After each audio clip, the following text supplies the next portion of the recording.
Good stuff. Yeah. Let's go. Everybody good? Yep. Okay, let's do it. Well, turning to the initiative order, first up is the bad guy.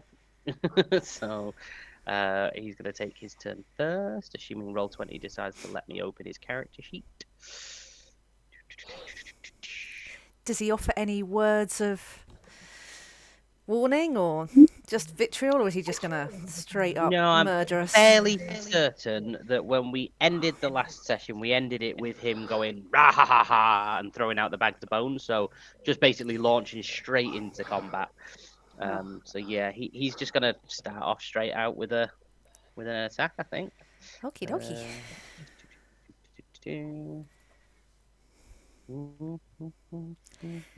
Good luck, everyone.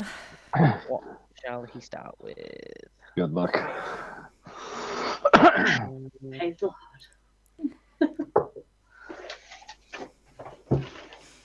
Okay, well, we started, I believe, with him actually having hold of the stone, didn't we? We had it. So given that he's got it, what he's going to try and do is teleport away. And then it's over. Hurrah! He's got away. We don't care. We're not the police. He leaves, and there's a load of there's a load of skeletons still staring there and about to stab you in the face. No, he tries to teleport away and finds he can't actually get out. Starts grumbling away to himself, going, but it turns out teleportation out of this pocket dimension has been blocked. So whoever's in cannot get out currently. Upon seeing that happen, Diz, that's just down here in the bottom corner, I'm echoing again through somebody's thing. Scott, is that you? I don't know. Let me mute. I mean, You weren't echoing a minute ago, so I don't know why. Yeah, I don't know why it just randomly starts that I start echoing back. I don't know why. Yeah, now that It's not Scott's doing muted, there's no echo. Ditto. No, It's really weird. I don't know why it does that. Anywho, no, I'll leave it on mute when I'm not talking. But I mean, I'm literally just using my phone with headphones, so it crazy. shouldn't be feeding back through. It doesn't make any sense. If No. it's coming out of headphones for your audio, it doesn't make sense. But it wasn't feeds back echoing through. just then. Yeah, and it isn't currently either. Well, he's No, I've muted not again, that'll touched be why. anything. Yeah, no, I don't know why it does that, because it wasn't when we were all chatting No. beforehand either. No. It's so odd, because I'm not broadcasting through Roll20. No, see, the only thing is No, I've started recording, but it's not coming through mine. And it's No. not just different channels. It's nothing different here. I'm set not to broadcast or receive audio through Roll20, so it's not coming through there. I don't know. I will not worry about it. As long as we can cancel it out with a bit of muting, that is fine. Upon seeing him trying to teleport away, Dizzy's going to go, haha, you can't get out of here. Elminster's charmed the place, and you need this key to get out. And he pulls a key out from a chain around his neck. So now that his attempt to leave has failed, he's going to move to here. So he's got some line of sight. Does he actually have anything that can reach from there, though? Let's have a look. How far away is the party? About 70 feet away. So what can he do that can reach? Nothing. We could go home. Let's see what he can do that reaches.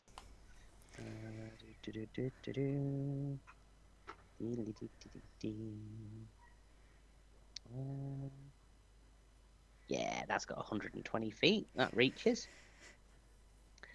He's going to make a ranged spell attack on... I'm just going to click it first and then decide who he's hitting with it. That's not going to hit anybody anyway, I don't think. Wait, no, is that the damage? No, that's not the damage. That is the ranged attack. Yeah, I don't actually think that is sufficient to hit anyone, so he is going to completely miss his attack. That is his turn. Next up is somebody nobody can see.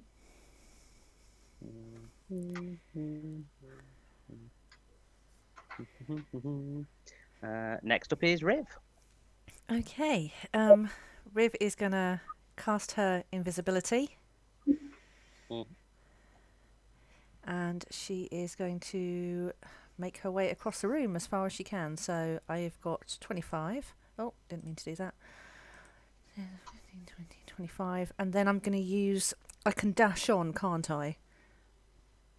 Bonus action to dash, so Yep. yeah, should be fine. 10, 15, 20, 25, which gets me here. So I'm going to stay invisible and hide behind whatever this thing is. Okie dokie. And that's what I'm going to do. Now I'm fairly certain for invisible hidings, it's a stealth check with advantage just to see if their passive perception picks up on where you've gone. Okie dokie. With advantage? Yeah, with advantage. So stealth with advantage. Great. Do we get to do that for Kira? I've already rolled her stealth and checked it Oh. against your passive perceptions. At the moment, nobody knows where she is. So 15s. Let's see.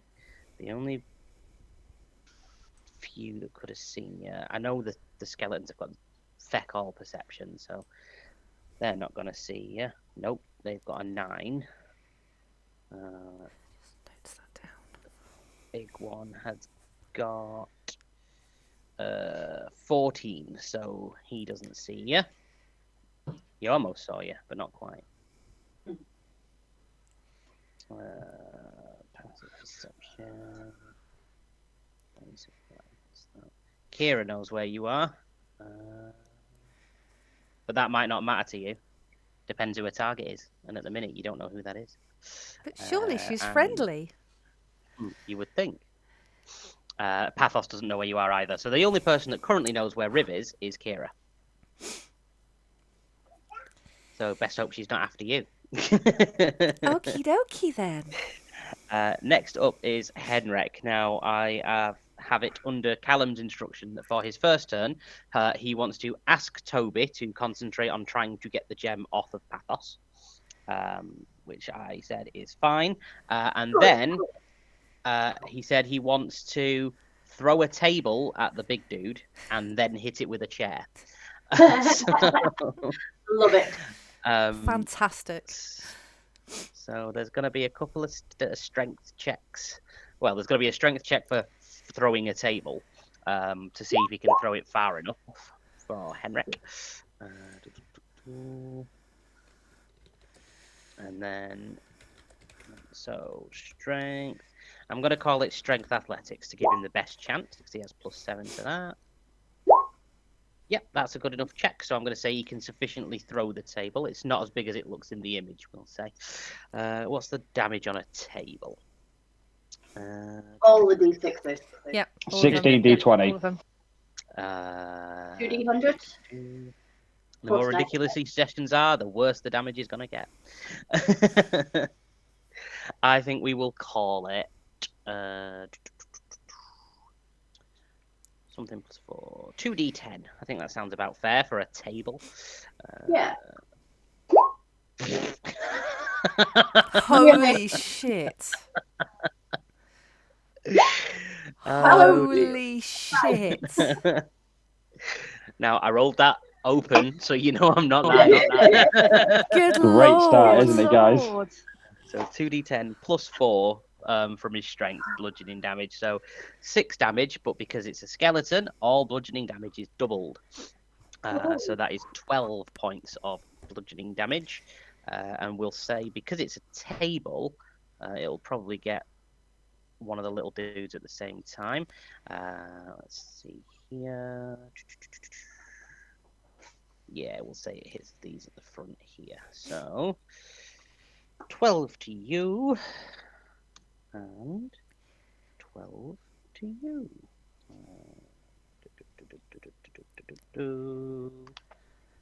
Okay. Now, I don't think he's got enough range to get to him with a chair from there, because he's gone 2, 3, 4 to get up to the table. So, yeah, he won't have enough distance. He's going to take a chair with him, but he's not quite got the legs to get there on this turn. So So we're we going need to to say remember that that's there is no table and there is only 3 chairs. there is no table and there are only 3 chairs. Yes. Just out of It won't let interest, me what cover them up. race is Pathos? Pathos? I believe human. Okie dokie. Double check. Pretty sure he's human. I think it's left open to sort of you can decide if you want it to be something else, but Yeah, I'm going to say human. I think he's just a regular human magey types person. Yeah. Okay, next up would have been Alistair, who, again, I'm playing for.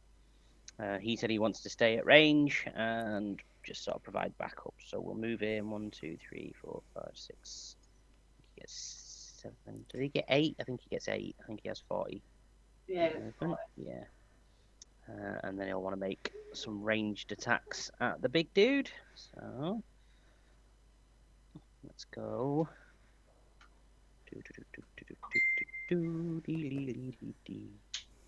Because I don't try and remember how his things work. He's not updated his sheet yet. Yeah, I put something on it and I forgot. Yeah. Probably one of his other signs because he's only got 2 on his sheet.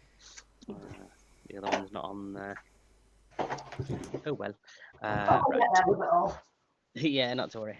So for now, he's just going to make some ranged attacks. So 1. That'll hit. That won't. And that won't. So he's going to hit with his first one. Because, yeah, main attack, bonus action, offhand attack, second attack from extra attack. So, yeah, 3 attacks. Hits with the first. 7 points of damage.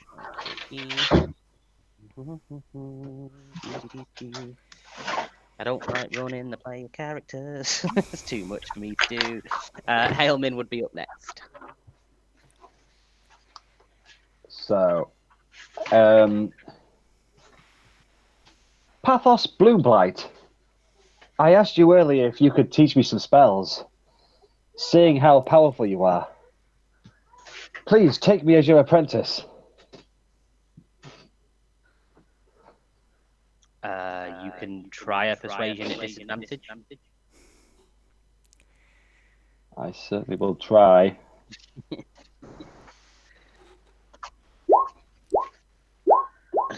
Nope.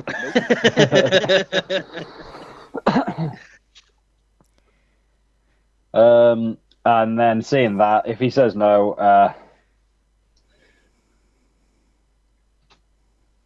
I'm just gonna use my action to cast Mage Arm on myself, but I'm not gonna attack at the minute. Okay. So I touch myself. Okay. Hailman starts touching himself. Absolutely fine. Well, problematic. But fine.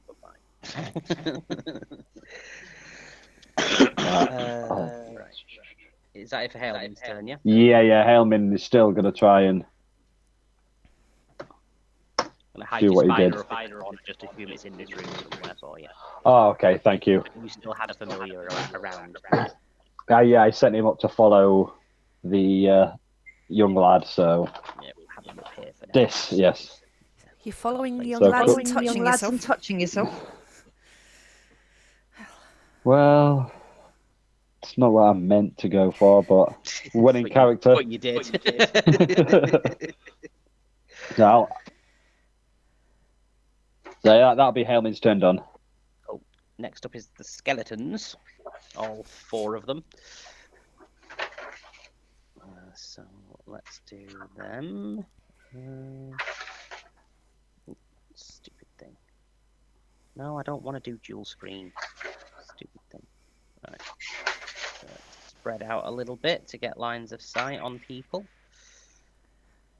Go.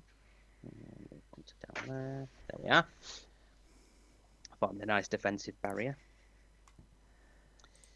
And they are all going to make ranged attacks. I think we'll say 2 at Henrik and 2 at Bolt there. That's fair.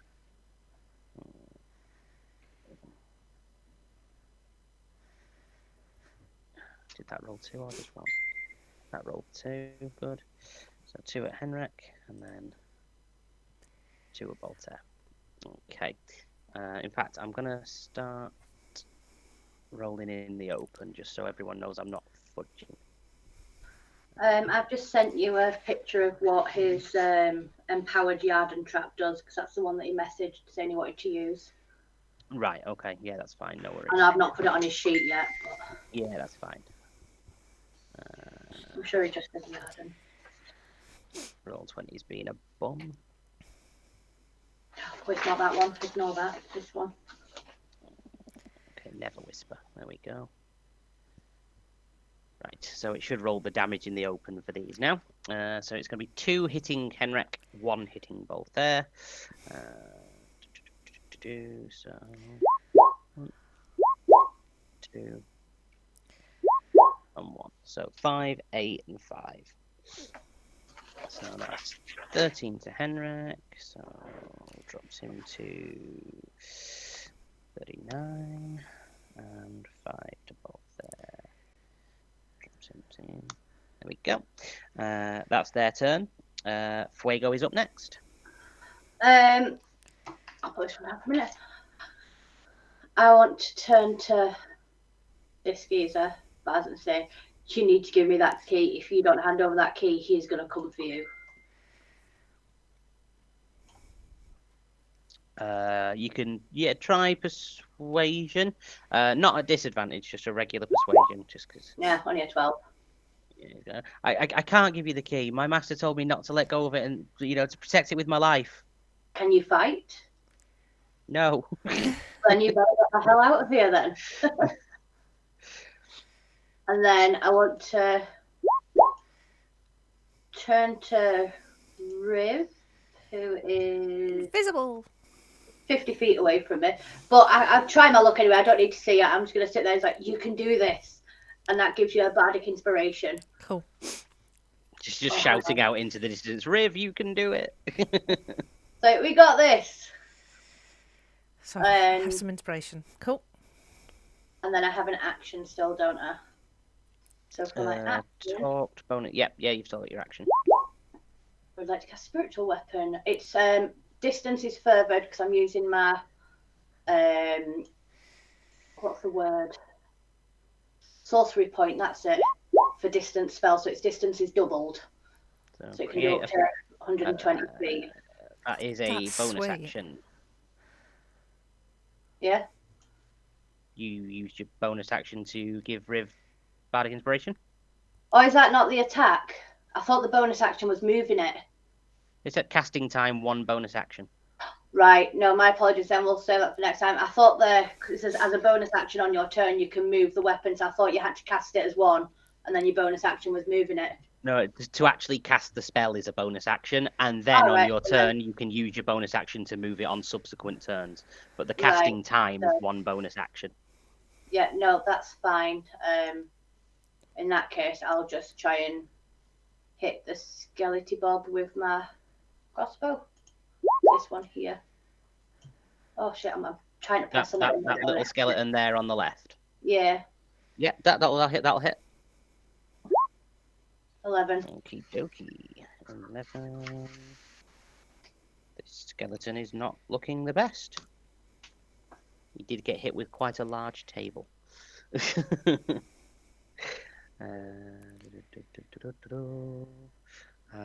that it, Fuego?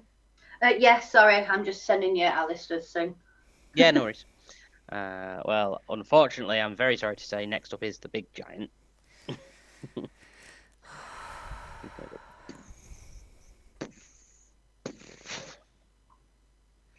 Yeah, Henrik's closest because Riv's invisible.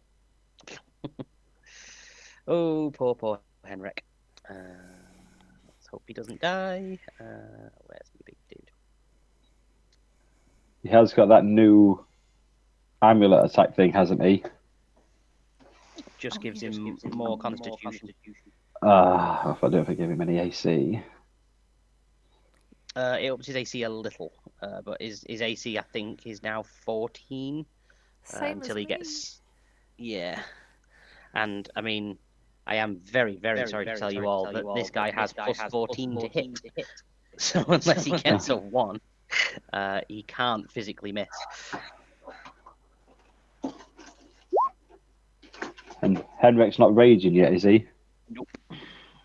Callum said he wanted to rage on his second turn. I'm doing as I was told. Oops, pressed the wrong button. Rage and throw at the table. Oh, Callum. 25 and 15. So that's 40. I don't like that. Oh,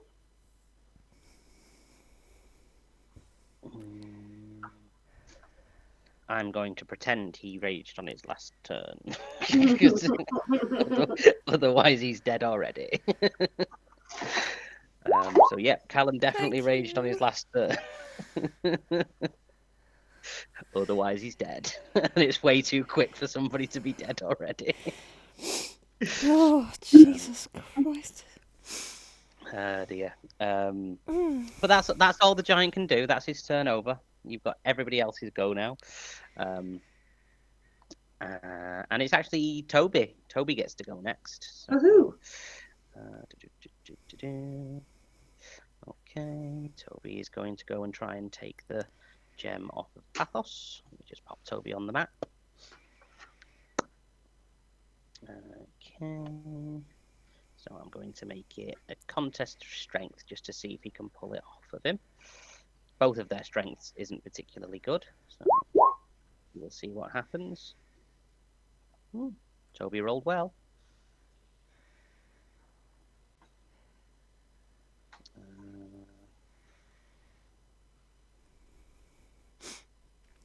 Toby rolled higher. Pathos rolled a 9. I've not set his things to open view yet, but Toby has successfully stolen the gem. Go, Toby. Go, Toby. So he currently, Pathos currently does not have the gem in his possession.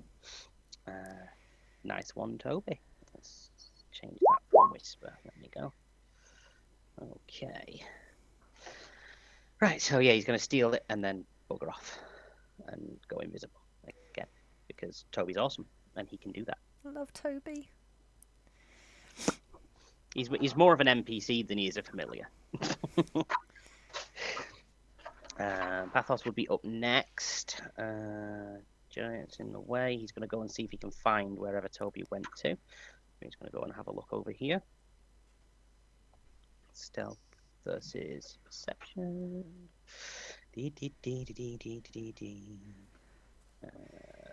So that'll be wisdom. Yeah, he's not going to find Toby. I don't even need to make him roll against that because Toby will get higher than that because he's invisible. So yeah, he does currently not know where Toby is, and he can't see anyone because Riv's invisible and there's a giant fuck-off big skeleton in the way. So he's got no line of sight on anybody to make an attack. So that is his turn. Next up is the invisible Kira.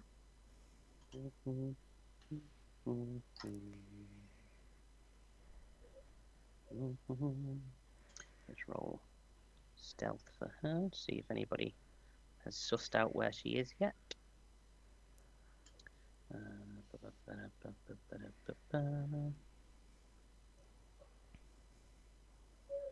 Nope, nobody knows where she is yet. But that's her turn. Riv is up next. Okie dokie. Graham, Yes. my new special item, my darkness powder, is that an action or a bonus action to use it? Did we not put it in the description? No, I don't think so. Then I will be generous and say bonus action. Okie dokie. Because it's just scattering a bit of powder down in it. I think, didn't we say that as an action you could use it to blind somebody by throwing it in their eyes? But just to scatter it about would be a bonus. What do you think I'm going to do? I mean, you can try and blind a skeleton that doesn't have eyeballs. Not a skeleton. I'm still invisible. I'm going to... Hang on. Oh, there we go. So I lost my mouse for a minute. Right. So... I am going to have to... I'm going to sneak up the walls past the skeletons. So Okay. is that going to still be classed as the movement even though it's up? Yeah, because you're still moving yeah, it's still movement. So every square on the screen counts as 5 feet of movement. Okay. And how far can I throw this stuff? It's powder. I mean, a hand axe is 20 feet, so that seems about fair. So 5, 10. So about 20 feet. About 20 feet, yeah. So up here. No, not that one. Hang on. How do I do the measuring thing again? The snap tool, and then You're 30 feet away from him if that's what you're trying for. Yeah, I am. So I need to get a little bit closer. Mhm. And then I'm going to throw my darkness powder at him. Try and blind Okay. him. Or at least do something to him. And then I think you put in the text it gives him disadvantage, but doesn't say on what. Basically anything that requires sight. So if he tries to make any sort of ranged attack or any sort of save, because if something's coming at him, he can't really see it to dodge it. So any sort of saving throw, any sort of attack, he'll have disadvantage against. Cool, let's powder that fucker up then. I do believe that would turn you visible, though. So Ooh. you lose your invisibility because you've done an attack, even though it's like not physically causing any damage. It's like a ranged thing to throw it, so it'd break your invisibility. I think we would probably roll. Boo the DM, boo. I'm only kidding, Graham, please don't kill me. She can go invisible again. I mean, it's not an attack as such. I'm not. If I threw it on the ground, would it be an attack on the ground? In a sense. But it's like it sort of give you a position away to cast a handful of powder. It's just going to emerge out of the darkness. Like it's just going to appear out of nowhere. They're going to see where it came from. So in which case, I'm going to throw that at him, and then move back up the bookcase again and out of the way. You got enough movement for all of Yeah, that. because I was over here. 5, 10. So it was like 5, 10, 15, 20. No. Poops.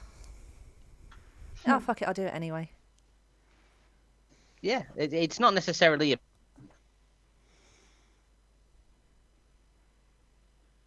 Not necessarily, what? Are you still there? You've killed the DM. He's blind. I've stunned him into silence with my awesome abilities.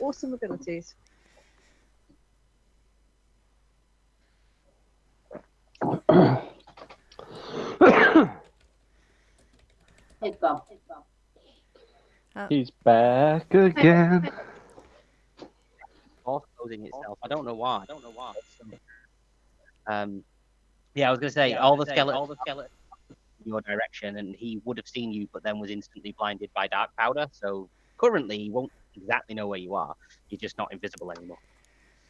Okay. You can hide and stuff. You just don't have the advantage of being invisible. I just need to quickly go say good night. So I will be back in 2 minutes if you want to discuss some more strategies and such. I'll be back. Very, Cool. very, Yep. very. Am I echoey still, guys? Moment. Well, yeah. Okay. I don't know why it's so echoey for you, though. Just you. Oh, he's put his camera on so we can see when he comes back. So he's not sitting there and just listening to us. Oh, Scott's gone too. Everybody's leaving us, right? I'll see you later. Bye. Oh. So I've kind of lost my invisibility for now. I'm just going to have to get the fuck out of the way, aren't I? Yes. Is it still very echoey? No. No, not anymore. No, that's good. Cool. If it changes, let me know. Yeah. So if he wasn't blinded, I was going to use minor conjuration to conjure a gem that looked exactly like the one Toby just stole. To try and bribe him with it, but if he can't see... But I think he'd know what it is, though. That's the problem. But it makes an exact replica. Anything I've seen, I can just make it. But then I don't think it actually blinds him as such. It gives him disadvantage. Or maybe it does. In which case, cool. I think, therefore, what I'm going to try and do is sneak my way up the bookcase near him and then go for the old rogue stabby in the kidneys and run away. Get my sneak attack in, all that kind of nonsense.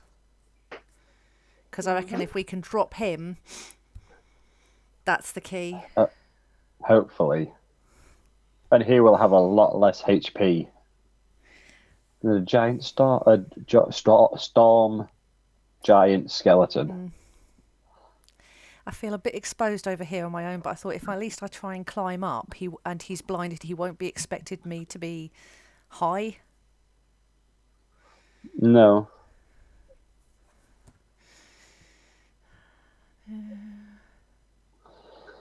Oh, that's what I need to check. It's going to be a bit later than planned. Just tell him we're all going to be dead by the time he gets here. Yeah. His last table rocked up at 20 past 7, 10 minutes early, but they didn't order till gone 8 o'clock. Oh. So they got the food at 20 past 8 and they still haven't finished. So you've got to wait for them to finish. So he's going to be a bit later than planned. The general public suck. Yes, they do. Yep. Hi, guys. Hello. We can see what now. Hello. You can what, sorry? We can see your face now. Please don't smile because a smiling DM's a scary DM. But you're obviously not scary, though. Yeah, no, clearly. You got to remember that, guys. DMs are supposed to have fun too. Yeah. I don't want you all to die. I'm doing my very best. I've given lots of help. And you have. We do appreciate it. Henrik should, by all intents and purposes, be dead. So.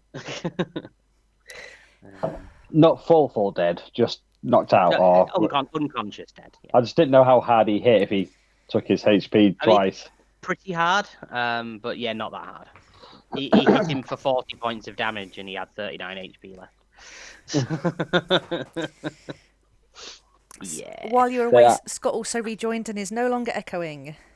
Oh, good. That's good. For now. Right, now I need to determine how I'm going to be making these attacks for Henrik with a chair. I think they're just going to be strength-based attacks. They need to be strength-based plus proficiency. So I'm going to roll it as an unarmed strike, but I'll amend the damage in line with what he's hitting with. So he's going to swing a chair. That will hit. And he will mostly break the chair, and now he's left with what is effectively a club made out of a bit of chair. But rather than add club, actually I could just quickly add a club to his thing, just to make things easier. It's going to be like Thor and Oakenshield, who's going to keep this chair leg with him for the rest of the adventure. Henrik chair leg. Yeah. Like Buffy's Mr. Stabby. Oh, it hits the same as his unarmed strike anyway, so I could have just done it as that. Never mind. Mr. Stabby.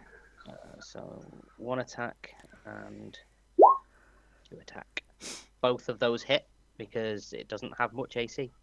And that is 7, 8, 15, 30 points of bludgeoning damage and 4 points of rage damage. Nice.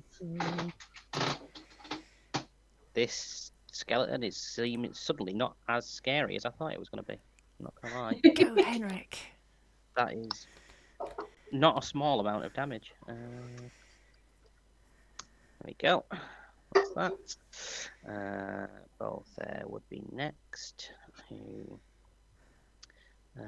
Right, let me look at that picture that you sent.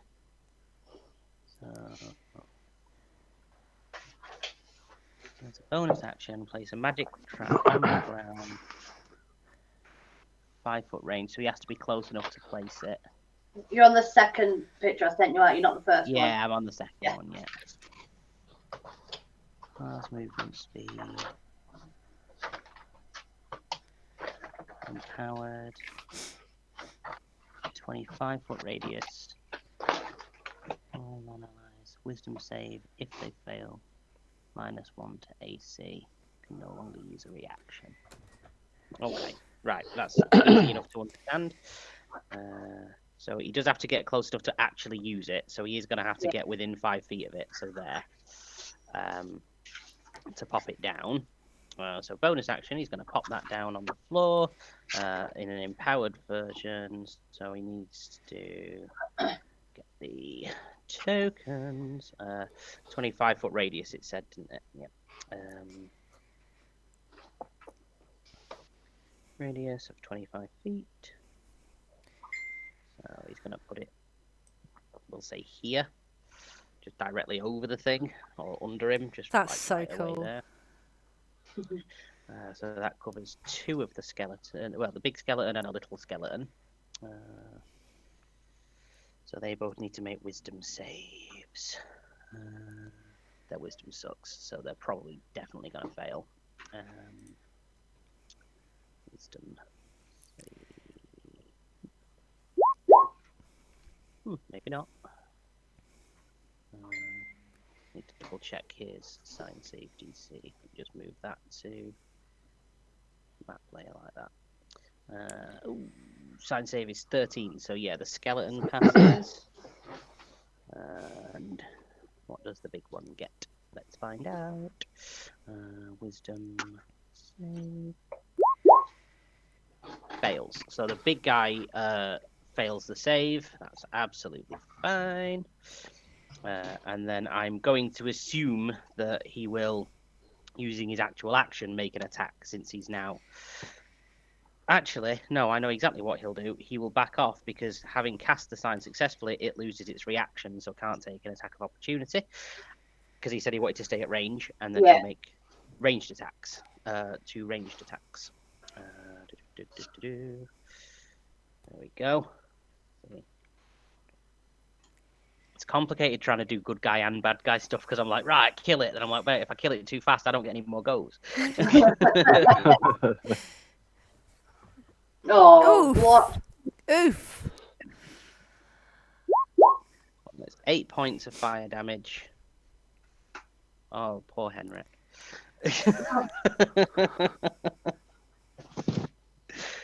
Yes. Sorry, England have just scored. And 8 points halved to Henrik. Who are they just playing? 4. Hungry. No, I've just eaten. Lol. Ailman is up.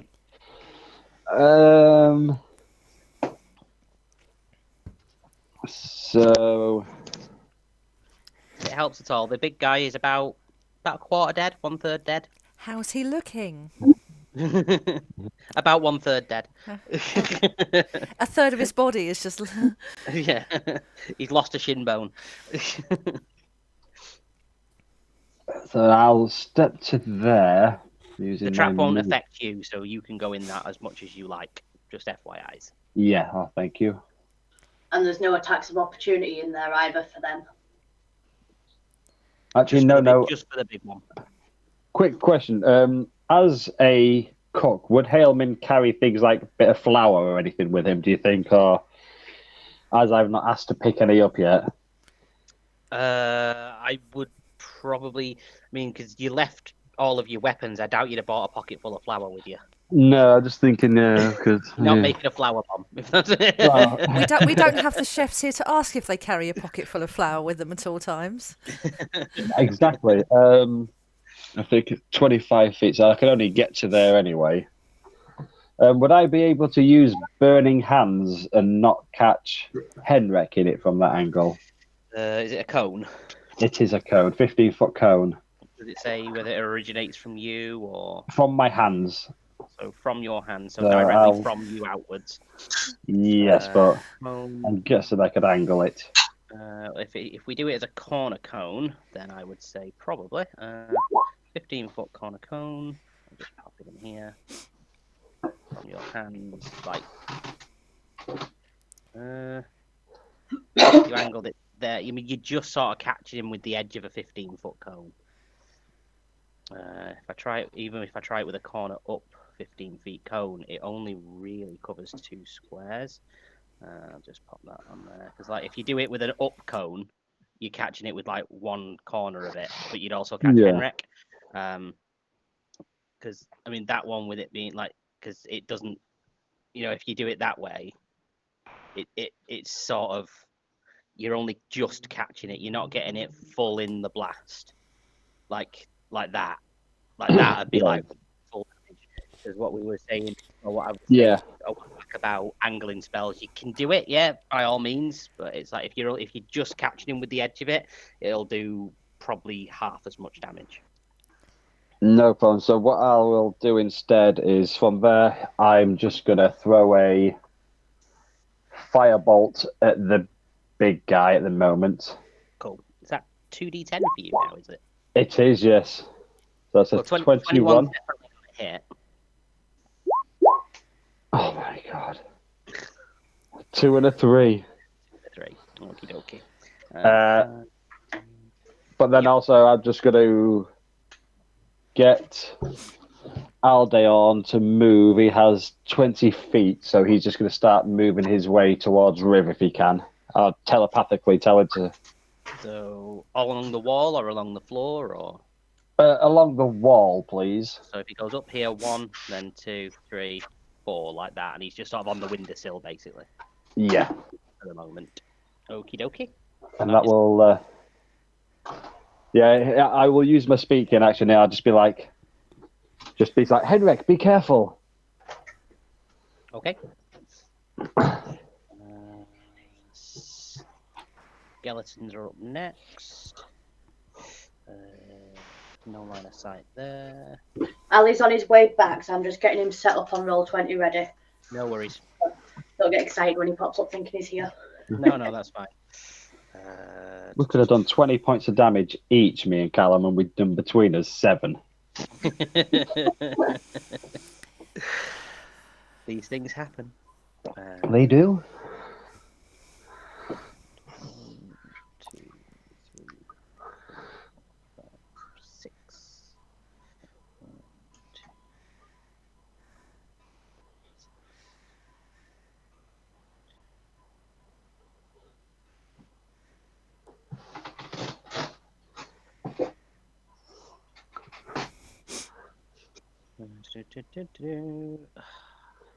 I feel bad because it's always Henrik, but he's literally right at the front. That's what Henrik would do and Henrik would want as well, so... Yeah, to be fair, these bottom two, they're going to take a shot each at Balthair and Hailman. But it's just these top two, so... Let's go...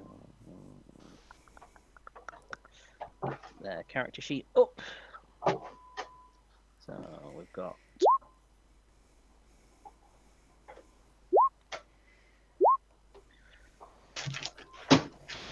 Okay, that's going to hit.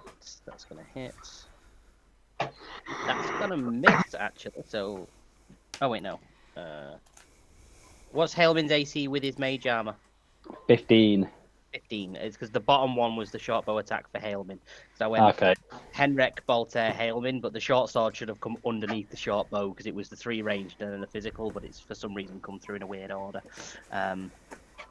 But yeah, any of those 3 bow attacks would have all hit Hailman anyway. So yeah, they would. One of them was for all of you. And I think, that's fine. Yeah, okay. So let's get some damage. The 13 misses though, so Henrik's not getting stabbed with his new AC. He's not getting stabbed. He's getting shot, but he's not getting stabbed. So 3.5 rounded up is 4. So that's that. I will point out Henrik is not looking good at all, which I'm sure everybody's figured out. But yeah. Altair, and then Hailman. Oh, why did that one roll secret? It was a 6 anyway, but I don't know why that one rolled secret and the others didn't. And the short sword missed, so 6 and 7. So 7 was Altair. There we go. Okie dokie, that's them. It is Fuego's go. Fuego's gone. Yeah, Angela's getting Alistair's PC set. Alice. So we Sorry, will I wait. was just opening the door, what did I miss? No, you're right. There's no rush. It's Fuego's turn. So. Awesome. Fuego would like to turn werebear, half bear, please. Okie dokie. Let me just swap out your token for your bear token. Just I so we still don't hear forget. you say Care Bear. I am a bear, Care Bear. I am fairly certain I gave you control of the bear token, so. Yes, you should have done. No? Oh, hang on, I'm on the wrong bit. Yeah, I can move it. Yeah, just for some I reason like it's to move it. has returned to what it is as bear. What's Fuego's HP, just so I can pop it on instead? Fuego's HP is 37. 37, okay. Just so I can pop it on the token so I can keep a track of where everybody's at myself. There we go. I got attacked by a cursed house, and now every full moon I turn into a warehouse. Did we say was that bonus action? Transforming, I think we said was a bonus action, didn't we? I think.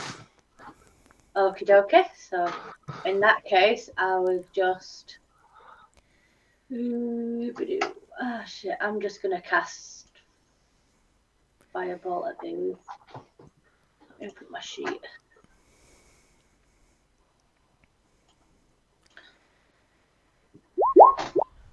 Ooh. Big guy.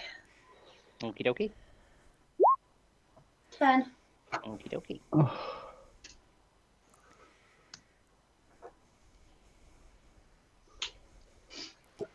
Oh no, it's big guys go soon, isn't it? It's his go now. Henrik. Yeah, Henrik might be about to bite it since nobody's Henrik. healed him. I'm not the only one with healing spells. Am I? Yes. I think so in this campaign, yeah. Why did nobody say I was preoccupied getting things set up? I don't actually know what went on. Yeah, you're the designated group healer. Oh, in that case, Flavor can die tonight.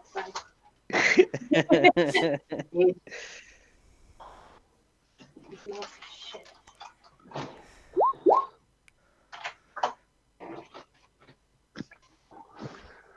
So Henrik's down.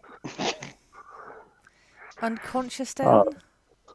Unconscious down, not mega dead, just unconscious down.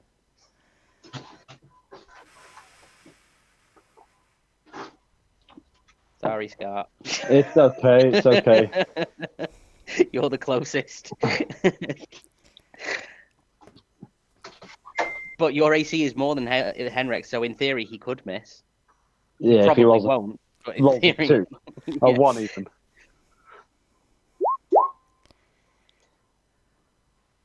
No, that hits.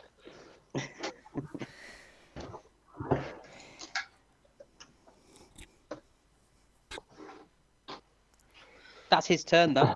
So. 18 damage? Yeah. Oh, is it 25 as well? That was for Henrik. 25 was Henrik. Oh, wow. And dropped him. Even halved to 12.5, rounded up to 13. It was more than he had left. So, wow. Yeah, Henrik is down, and Hailman is, I would say, probably quite wounded. Yes, he looks very wounded. It's Toby's go next. He currently has hold of the gem. I don't think Toby can actually. He can attack. I know what he can do because it's something that the gem does. He's going to rematerialize. 1 second. Because whoever is holding the gem can use it to cast Firebolt. Let me just check the stats. So he's going to. The soul inside speaks through, can speak to whoever's holding the gem, and you can cast Firebolt through. You can basically cast it through them. Elminster's Firebolt. Maybe use a bonus action. As the mage temporarily possesses the character. Yep, that's fine. Firebolt +6 to attack, 2d10 points of damage. Okay. Let's roll that for Toby. So, D20 plus 6. 16. I do think that will hit. Yes, that hits. So 2d10 damage. 15 points of damage from Toby. Biggest hitter so far. Go, Toby. MVP's Toby. And that was a bonus action, so he can technically now fly in and bite him as well. I'll be glad Toby came along. I'd rather have bought Faff, but... How many lessons have we learned from this? Quite a few. Ask everybody for help. So he's going to make his sting attack. He misses with that, unfortunately. But that's it for Toby. Next is Pathos, but he's currently engaged with an imp. So he's too busy to attack anybody else. But he's going to make a disadvantaged attack at Toby with his dagger. So roll it twice. 18 and 18, so there is no lower. Ooh, poor Toby's just been stabbed. Oh. He's not happy about that. But it saved the guy being able to throw a big, powerful spell at somebody, so, you know. Toby's going to be MVP of this fight. Yep. He imp. Oh, 3-0. To England. Yeah. Cool. Ali's back. Sorry. Okie dokie. Guess who's back? Back again. Back again. Ali's back. Come and help now, quickly. He says he's coming just as he walked out the door. Who are you attacking? You'll find out in a minute. Oh, for fuck's sake. And when I say you'll find out in a minute, I specifically mean you'll find out in a minute.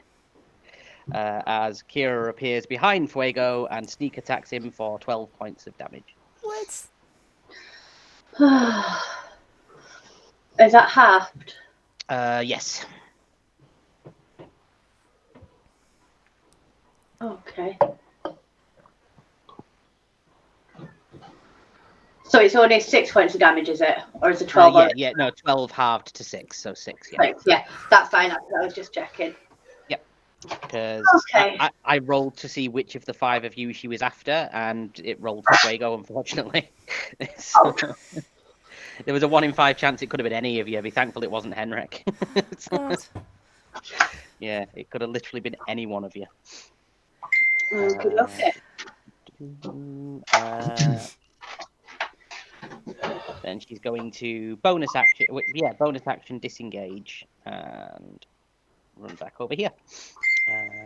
Then Riv's go, because she's rogue, cunning action, bonus action disengage.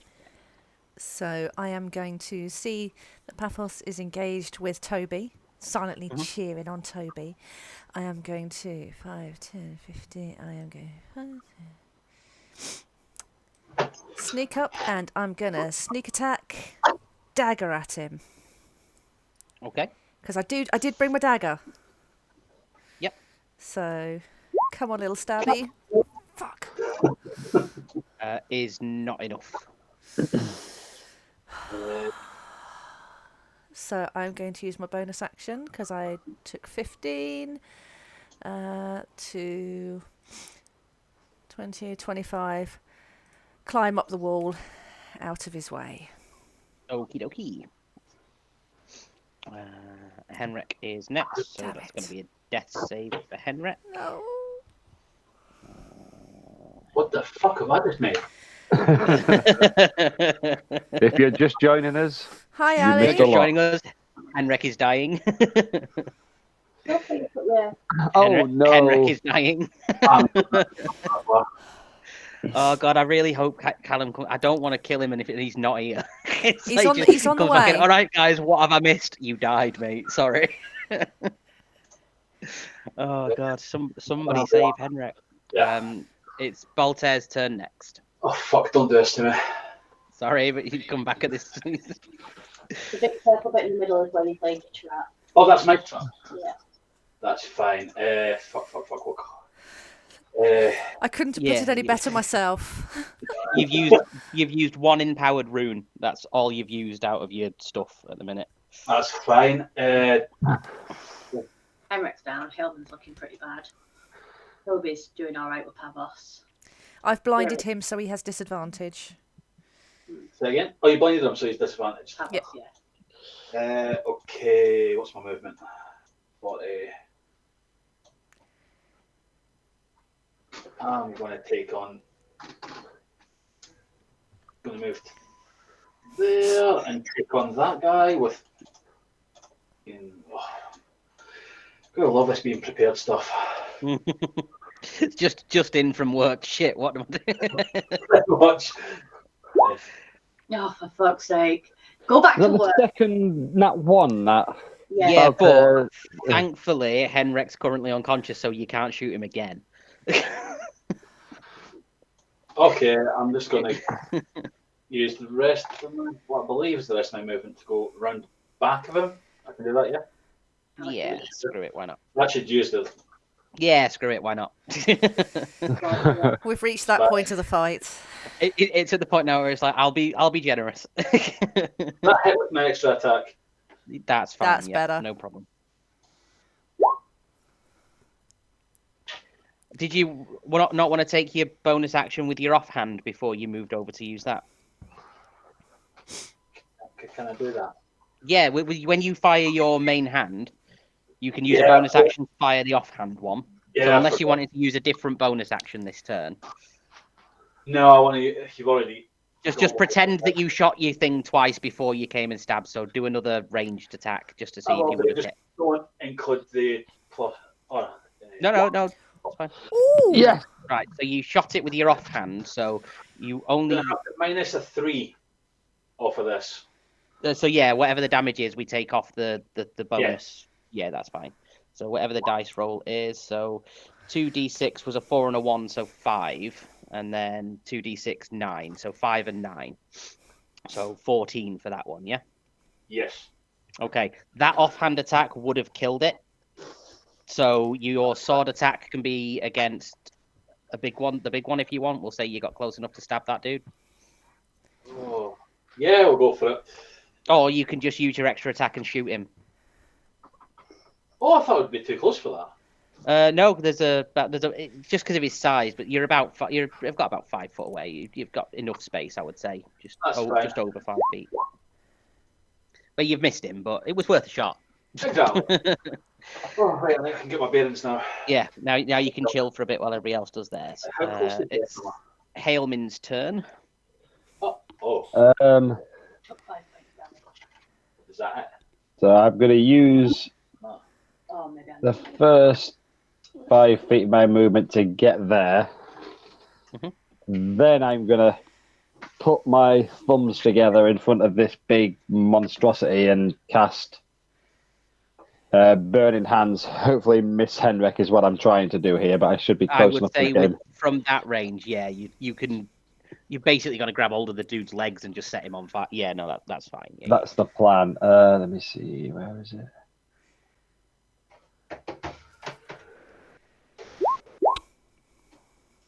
Oh, it's done the same thing again. It's just done it as a level 2 spell. Level 1 spell. So damage increases by 1d6. Yes. So I was going to use a level 3 spell slot. So I just roll another 2d6 and add it to the 10. Yeah. Oh, for fuck's sake! Too many ones. So 15. Yeah. Yeah, 15. Okie dokie. And then does this thing? Is it not got its reaction, so you can move away from it, or is that just on the one turn? It has no reaction currently. So then I will use the rest of my movement.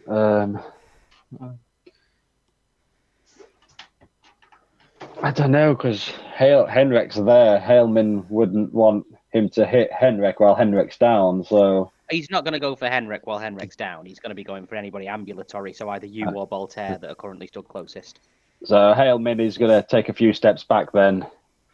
And as he does so, he's just going to be like hands on his knees a minute and just going to be like panting, try to get breath and compose himself. He's looking very wounded at the minute. Okay. Is Aldeon moving towards Riv still? Yes, please. There you go. Thank you. And then no, I don't think I can really do anything as a bonus action at the minute. Press that. All right.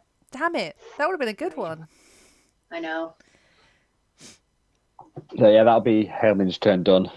Okie dokie, no problemo. Oh, I can't believe that was a level 3 spell. 5d6. I mean, 50% damage, that's fair. That's fairly average. 15 out of a potential 30. I know, just because I got 2 1s in that though. Yeah. We just need to send these to dice jail. But you also got a 4 and a 6 and a 3. So, you know. Yeah, I know. I just want him to be greedy.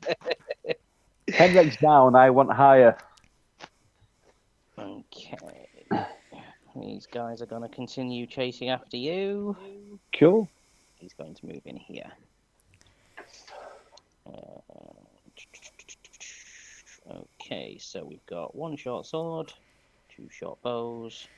I think they would probably see Bear Fuego before they would see Hailman because of the size difference. Because you're quite a large bear hybrid thing. I still envision it as pretty much a similar size, just hairier. Oh, right, okay. Well, I'm still going to shoot you so that Hailman doesn't die. That's fine. You take half damage and you're tankier than Hailman is.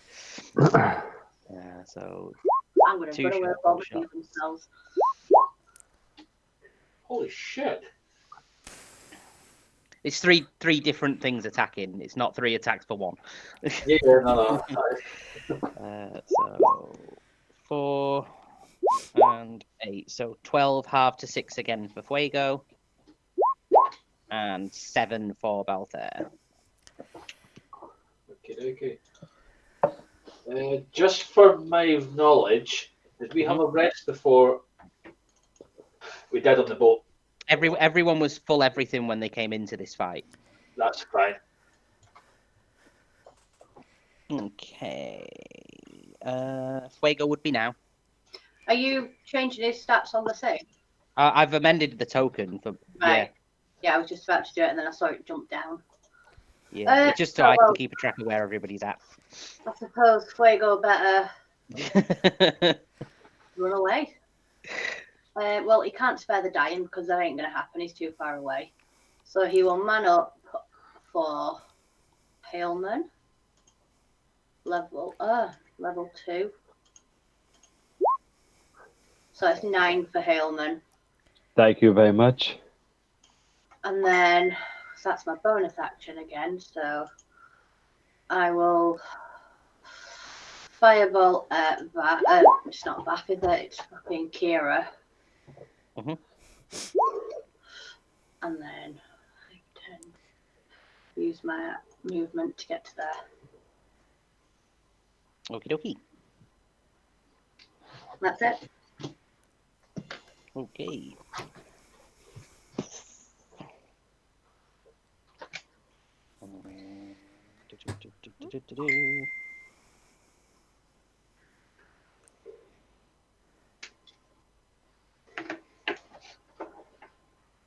What is Balthair's AC? That worries you. It is 17. You'll see them roll because I'm rolling everything in the open. Yeah, I saw that. It worries me.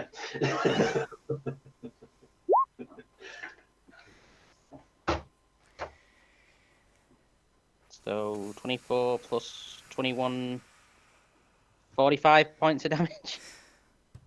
Oh shit! Yeah. No.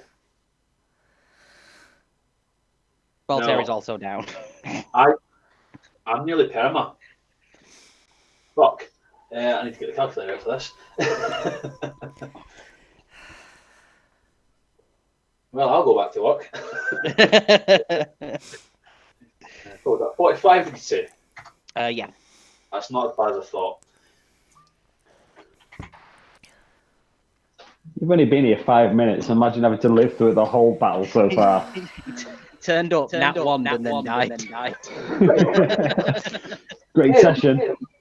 At least I wasn't dropped. It's like, Callum's going to turn up and be like, right, what am I at? You're like, you're dead. It's like, oh. It's okay. He's going to nat 20 on his next death save. Yes, please. Well, Toby's next. Toby is the MVP at the moment. He really is. I mean, if he ends up dropping this dude, it's all I'm going to say is, I'm not going to say. No, but if he does, I'm going to kiss him. Toby will be our god. I will sell my soul to be Toby. I think that misses. Yep, that misses. And he's going to back up a bit.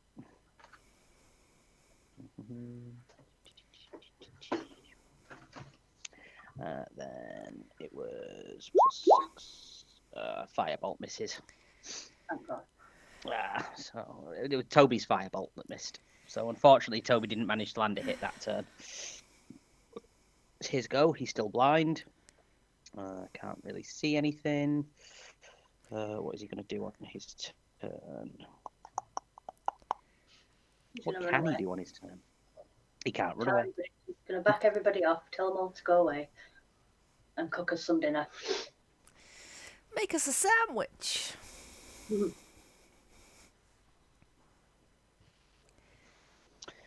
He's going to very blindly fire a ray of sickness in the general direction of where he last saw the party. It's going to be disadvantaged, and there's going to be a chance that he's going to hit one of his own. Huh. Oh, well, he nat one on it, so he's definitely going to hit one of his own. So that's going to go up the arse of the Storm Giant. He was going to burn it as quite a high level spell. How high? What's his highest spell slot? I can make him waste. He can go up to a 3, so he's going to burn it as a 3rd level spell. Because it's a nat 1, so of course he was wasting his highest level spell slot. Actually, I might retcon the attack that he's using, because I'm pretty sure these things are immune to poison damage, and that would be a complete and utter waste.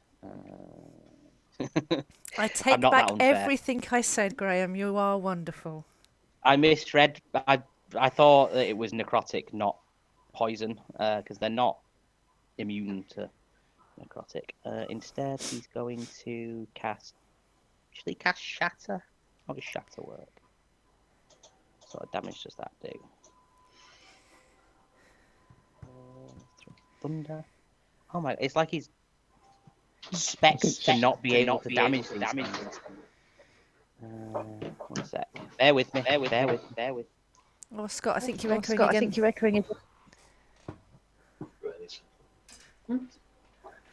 Go on, hit. Resistant to cold.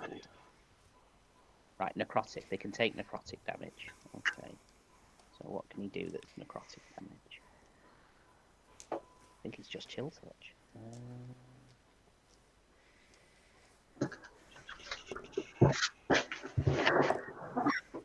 Hang on. Whose turn is it next? Next is Kira and then Riv. That's fine. We'll take your time. Just ordering food.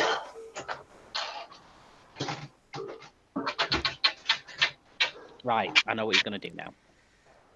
Retcon that. He's going to blindly stumble into this direction so that he's close enough to use a touch spell. Because he can't see where he's going, he's just randomly stumbled off. And another duck fried rice, just normal. It's a shame, because I did in my head envision Riv dropping down on him and stabbing him in the neck from the wall above him. That was my idea. Yeah, I can move him back. You got a catch. Assassin's Creed. I'll move him back. At the moment, she's just sat on the bookcase. Reading. Yeah, flicking through the books.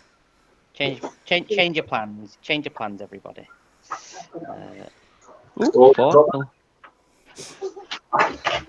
Change your plans. He's gonna just use chill touch, but he's still gonna hit the big dude. But all of his spells, unfortunately, can't do any damage to the big guy because She's understandable. He's immune to all of them. So he's gonna do that to hit it instead, and it's gonna do 10 points of necrotic damage. There you go. A bit of extra damage to the baddie for you. Best I can do for you, I'm afraid. Thank you. Don't be scared. Right, now it's Kira. 1, 2, 3, 4, 5. Just gonna run in. Oh shit, I thought I was far enough away. No. Elves normally quite good movement, haven't they? Very good. She only has 30 feet, but on a diagonal it was only 5 squares. So. Oh. 2.5 rounded up to 3 points of damage. Then she will use her cunning action to disengage and go back 1 square, which is all her movement allows for. Now it's Riv. So Riv is going to, well, at the moment with advantage because you're dropping on his head. And I've remembered I've got my inspiration as well. So I'm sat currently on the bookcase. Mm-hmm. So I'm going to jump down. Assassin's Creed him. Yeah, and with my dagger attempt to stab him in the neck. Fuck. Can I use my inspiration? Roll your advantage first. Oh. There you go. And don't forget to add your sneak attack bonus. Oh, yeah, damn it. So... all the d6s. It should be 3d6 doubled, so I've ticked 6d6. the box. Oh, Jesus. Come on, Dice Jesus. Be kind to me. All once. Are we ready for this? So she jumps down. I take my dagger and I stab him in the back of the neck. Oh. 24 plus 9, 33 points of damage. And then using my bonus action, I'm going to disengage. And go back up the wall. I stab him in the neck. I push off with my feet, backflip, climb back up the wall again, and sit on the bookcase, swing my heels, grab a latest book, and look quite happy with myself. Just kick your feet over the ladder and just sit there leafing through a tome. Yes. Yep, absolutely fine. How's he looking? Not well. Not well at all. Whew. Henrik and Balthair, both making another death save.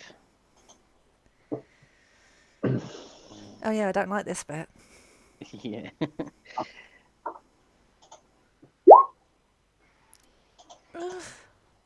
Oh, Balthair. Fail for Balthair. Alright.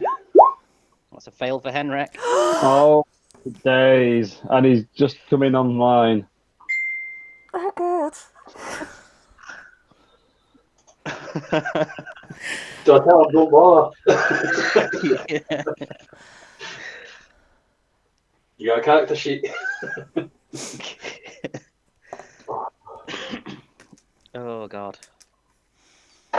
It's not going well, this, is it?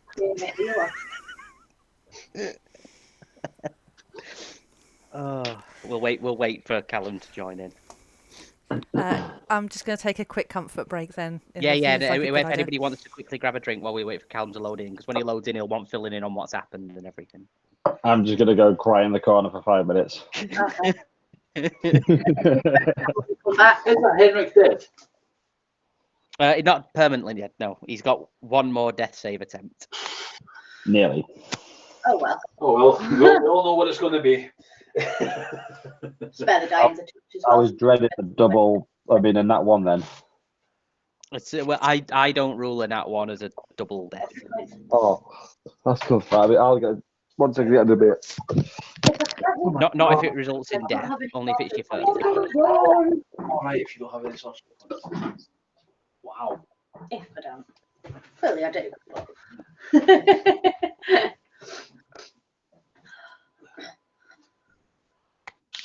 This group really needs a designated healer, like a proper one, like a cleric. Yeah, it really does. Well, I got talked out of being a cleric. Hello, I'm going for a cigarette. Hi, hello, Callum. one and all. And I want to hear Hello. that. Hey, Callum. What's going on? Well, So you're a bit nearly dead. Yeah.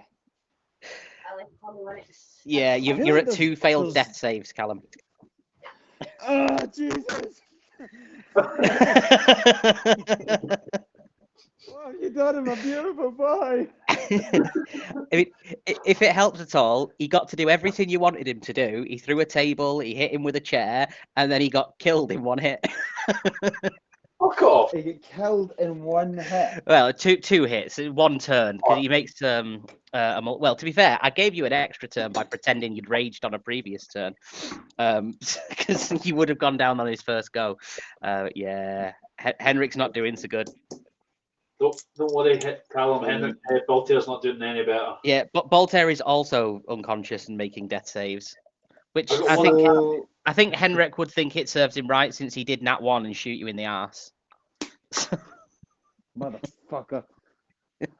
He would have done it. He would have done it twice if you weren't already down. That's true. So, who is actually like up and about? Everyone else. Currently, Hailman, Fuego, and Riv and Toby are still alive. Cool. The 2 tankies Um, are out of it.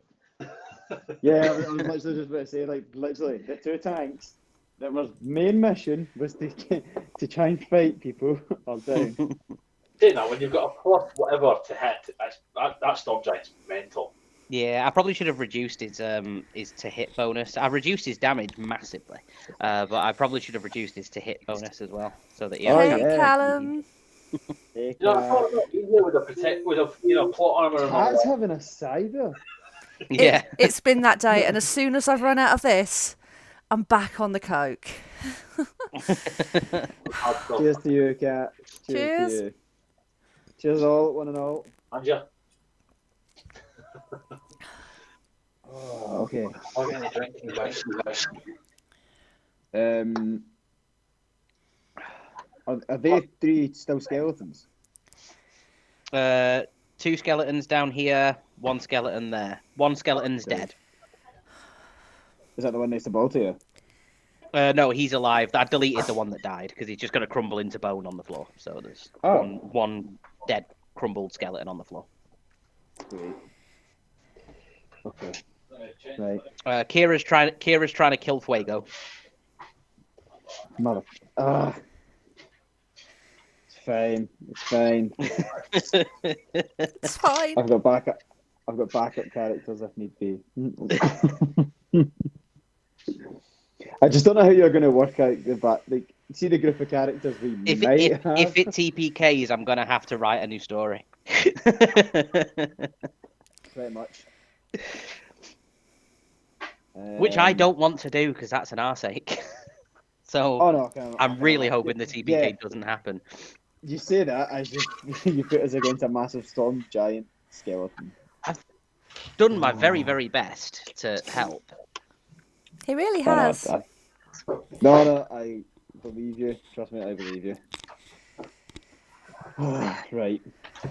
So I've got 2. So see if I fail the next death save, does that mean Henrik is dead? That means you're dead, like dead. Yeah. Now, Okay. in fairness, you can be brought back from the dead. It just will require a side quest.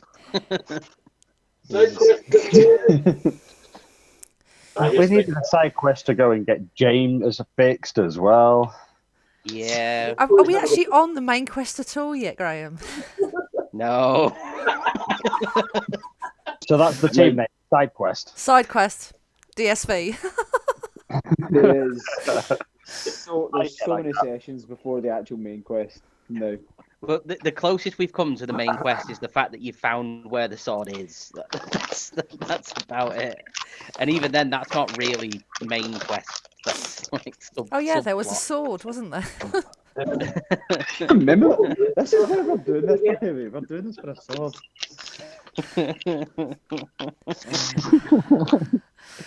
Oh, good God. I wish I wasn't rolling everything in the open so I could fudge it, but it's a bit late now. See the purple stuff around the giant? What is that?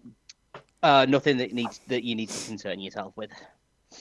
Great. Apart from the fact that it means that when you are alive, you can disengage without opportunity attack from the big guy. Oh, That was nice. That's the bolt hair that's special. nice. It does run out after the giant's next turn, though, which is Ah, why. shit. Yeah. It's, Fair enough. right. If everybody's ready to pick it back up, we are with Hailman. If he's still there. I am still here. Do you have any healing spells when you ring a spell storage? I don't know. I only have 2 spells. I should have refreshed it, but Coulda, But shoulda, what woulda. I- Shoulda, woulda. what I'm going to Throw do your is tent over him.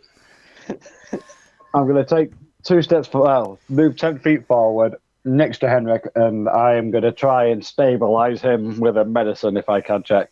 Yeah, medicine check. Medicine.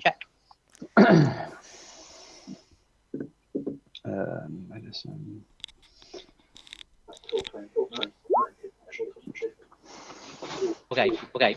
My DC for medicine check for stabilizing is only 10. So Henrik stabilized. So no longer needs to make death saves. Is anyone else echoing phone? Yeah. It's me.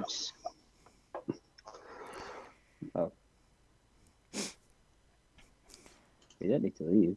He'll be back in a minute. Seems to cure No, the problem. he's just refreshing to see. Oh. Yeah, we don't know why he keeps doing it. Is that better? Yeah, that works. Mm-hmm. Get it.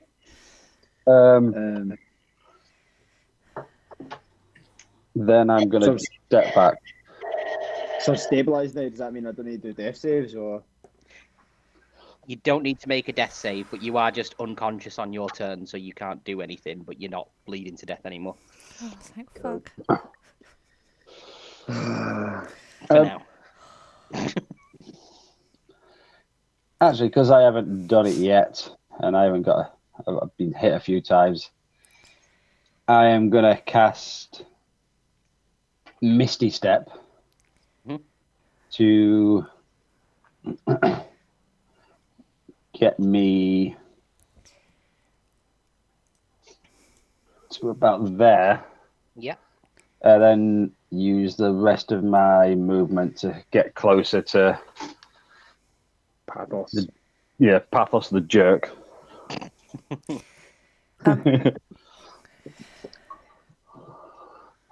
Cool. Yep. And then also you Aldeon to move to me if he can get to me now. Yeah. And I'll just be like, Pathos, I gave you a chance. Now you will pay. He's holding a bleeding gash in his neck, rubbing his blind eyes, going, ah! That's about all you get out of him. That's What happened to him? stuff at the minute. Riv sneak attacked him for like 30 some points of damage after throwing some black powder in his eyes and blinding him. I jumped on his neck and stabbed him in the neck. Now I'm sat on a bookcase. He got a critical hit. So. I was going to say, I can't actually see. Oh, no, I can. Yeah, I couldn't see that. up in the top corner. But then, that'll be Hailman's turn. Okie dokie. And he will be smiling ear to ear, thinking, Henrik's stabilized at the minute. He's not in a great location, but he's at least okay. Yeah, I've already done my speaking, so. Riv hasn't seen any of it. Wago, who is the only person currently in the direction that the giant is facing. Because I wouldn't be able to see anything what's been going on with Henrik because of the massive skeleton in the way. Giant in the way. Yeah, you don't know he's down from that side. Ugh. Actually, you're up on a bookcase now, so you might be able to see over it. Depends how tall he is. Maybe. through the rib cages. Perception check. But we are round 2. These dudes, Bolter's down. This one's gonna come up after. 1, 2. Yeah, I'm gonna call it there. Just.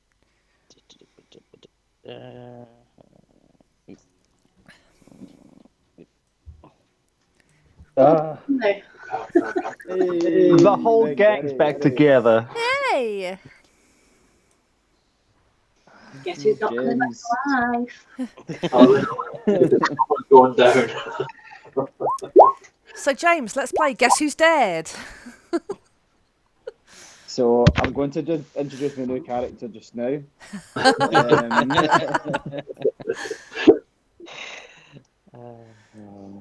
I'm just loading Roll20 so I can see what's been going on. You don't want to. Just 2 points of damage to Fuego on that turn.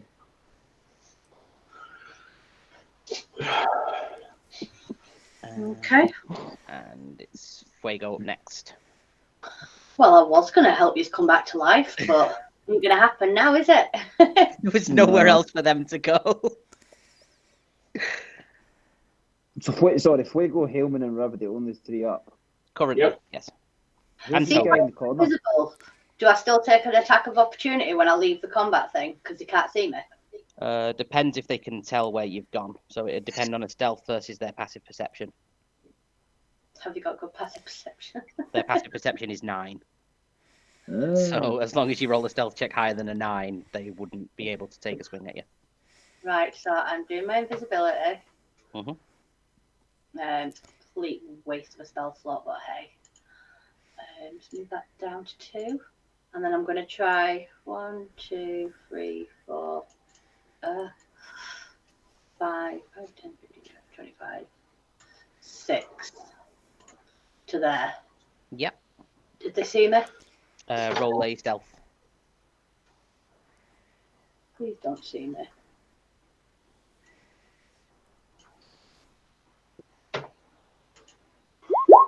Nope, they do not know where you went. You just vanished in front of their eyes. Excellent. Even Stealthy Kira there. didn't see where you went. Nice. Well, she's Who's about the as who's the guy in the corner? Sorry. Just an NPC that doesn't fight.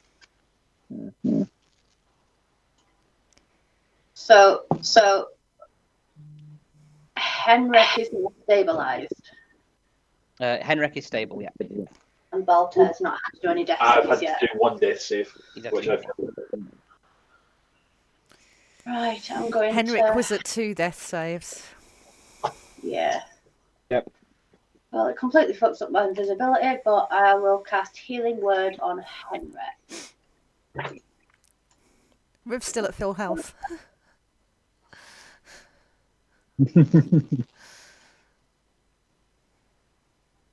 Rev might need to just get out. She's sat in a bookcase at the moment, so she's all right. She hasn't seen what's happened to Henrik and Bolter. Ooh, 8 healing damage.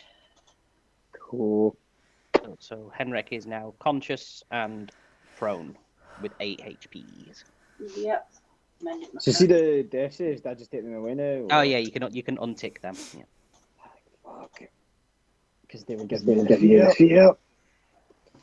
Play dead. Right. I have 8. get the fuck out. I'm just thinking whose turn it is next. Yep. I'm very sorry, Fuego. Mm-hmm.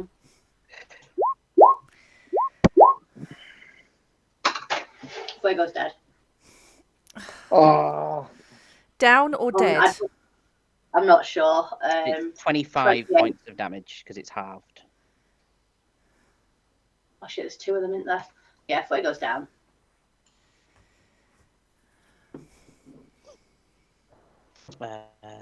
That's his turn. I mean, if you all want to walk away and leave Itachi, that's fine now. They can't get out. They're trapped in a pocket dimension and I was just have to save the wizard that controls it to actually get out of here. Yeah, this is a non-runawayable fight, unfortunately. A non-winnable fight. Not non-winnable, non-runawayable. A non-winnable fight.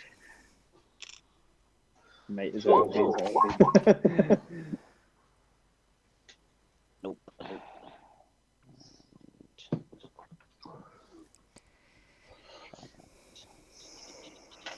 Is that Toby? It's Toby. Toby's been kicking ass. Toby's amazing.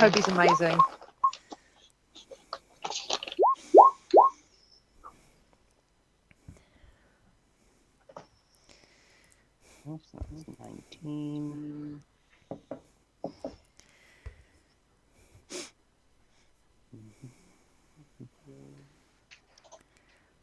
Constitution save.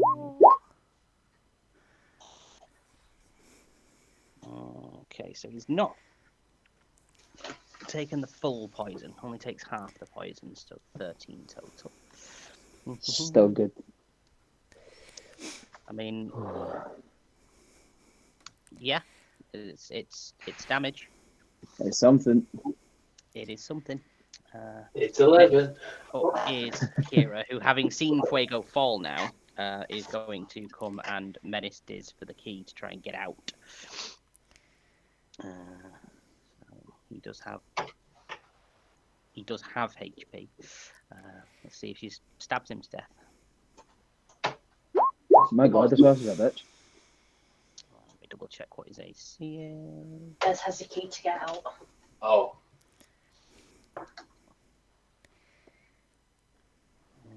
Where are your stats? Where did I? Not a lot of roleplay tonight, is it, guys?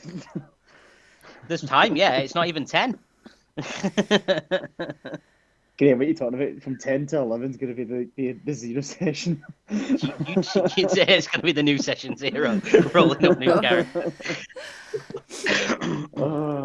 I mean, I'm not saying that we've all pretty much rolled back up characters, but maybe we have. I haven't. Just in case. Yeah. So yeah. Ali, I would maybe consider. Okay. So she stabs Diz in the gut, takes the key from his neck, but that's all she's going to do for now. He's not dead. She's basically disemboweled. He was like a teenage boy that doesn't fight.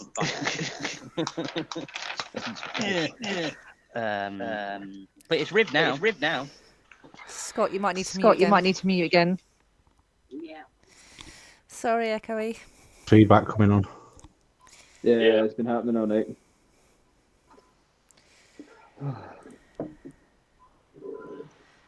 That'll help.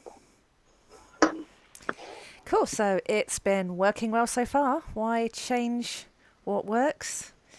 She's going to leap down from the bookcase. I'm going to leap down from the bookcase. Land on him again with a bit of a laugh. And stab him in the bit. Stab him in the neck where I stabbed him before. Roll the advantage just in case you get a crit. Nope. So we'll go with the top one. So, how would you like to do it? Sweet. Woo woo. So I leap off the bookcase, full weight and my dagger, plunge into the back of his neck, and with the whole tiny weight, just plunge as far as I can right into the back of his spine. Sweet. Nice. Not precise at all. No, just right in the back there. Full force, jumping down from however many shelves at the bookcase I was. Not enough that it'll mean you'd have to take any fall damage. No, because I land on him. Yeah. The fall damage transfers into him. Yeah, extra momentum. He absorbs the fall damage. Yeah. Yeah, no, that's absolutely fine. Yep, so he drops down dead. 1 second. And I let out a cry. Woohoo! And then realizes both here.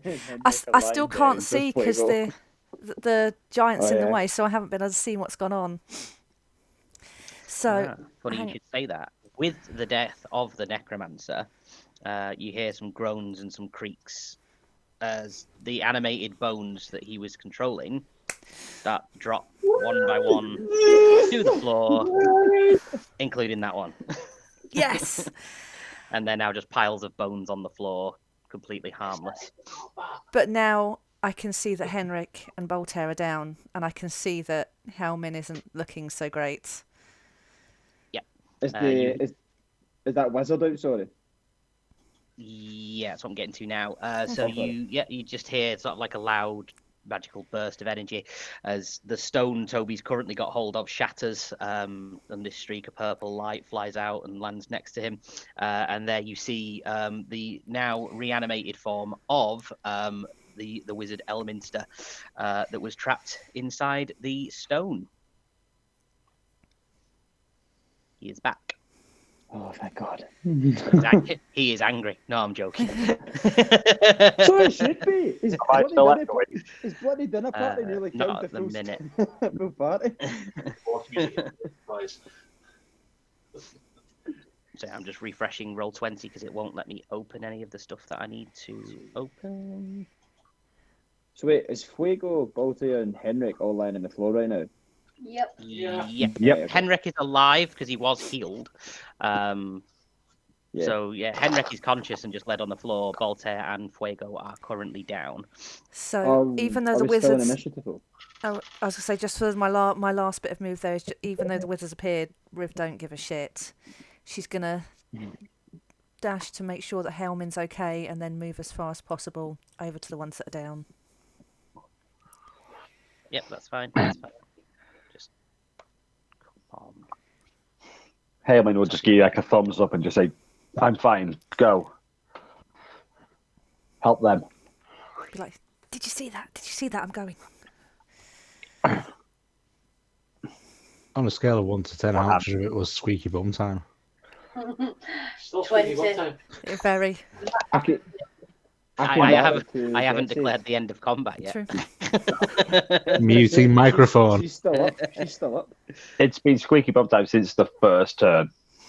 Sorry, I'm just having some Roll20 issues. It's locked me out and will not let me do anything. Close. Oh no.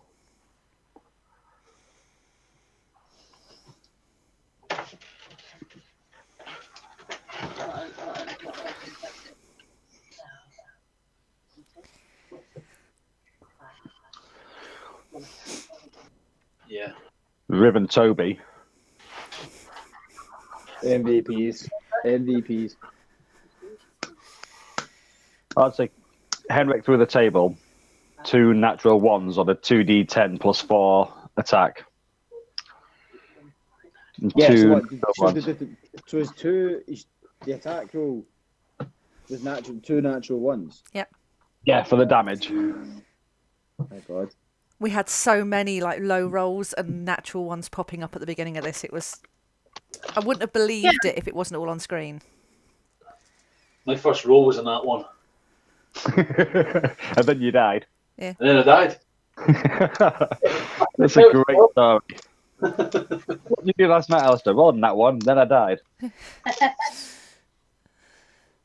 I went out a blaze of glory. I could have That been your new character. brings me back or to the video that Callum shared yesterday. I took down 2 dragons. You took down to the. You've been included in root. Zip it. I am feared by the Leash King. Yeah, Nat 20, dead. I didn't interrupt your shitty little story. I've watched that so many times. It's brilliant. Oh. Really better yet, Graham, or still being a I think dick? so, Well yeah. done, It seems to be loading up for me. Have you tried turning it off and turning it back on again? Yes. Right. Okay. So he's going to appear clearly outraged and angry. But he's going to know full well that none of the party are responsible for having trapped him in there, because he's been chatting to Toby this entire time. So Toby's filled him in on everything, really. All the important stuff. You know. Toby is getting a steak dinner tonight. And I'm going to make him some more little clothes, whether he likes it or not. Having seen from across the room that his apprentice has been stabbed through the gut, he's going to teleport across. I love this guy. I want to keep him. Woo! And just electrocute her to death. Bye, bitch. Bitch. And then you just sort of see him do the same motion he did when you came out of the combat arena. He sort of rubs his hands together and just slashes his hands together, and you sort of the light room sort of glows white. Yeah, you hear a doorbell go ding dong. Everyone that is currently wounded feels their wounds sort of slowly stitching themselves back together. As everyone Henrik sits up like the Undertaker. regains their HPs. All of them? All of them, yeah, all of them. Full HP. All of the HPs. Yeah. I had to do nothing this fight. It was great.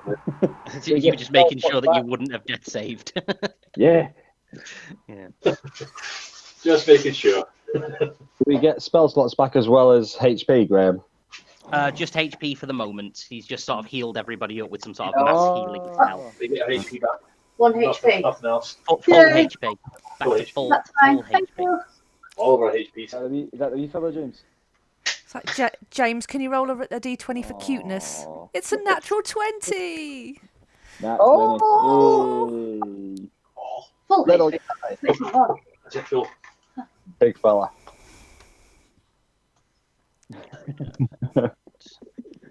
Yeah, that was me about 20 minutes ago.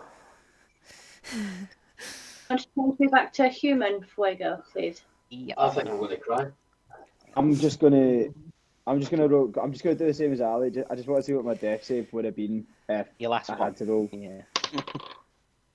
Well, a 10's good, isn't it? A 10 is a success, but you'd have to do another 2 to get back on your feet.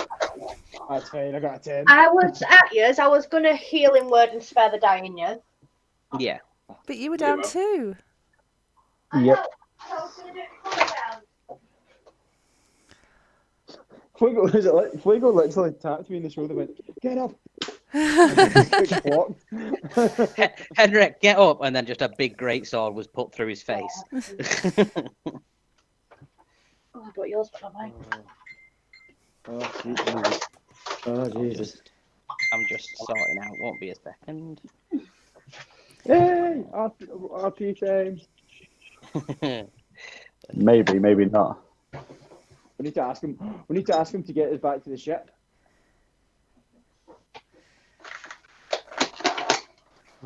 I ain't leaving without my motherfucking sword now. And the cure. Right. Yeah, the cure was And a cure. Get him to. Please don't forget the cure. Please don't forget the cure. We need I Robert will remember Smith you and the next Cure. They'll level up. Who's Robert Smith? Why are you saving a Robert Fuck off. He's He's pretty from the band The Cure.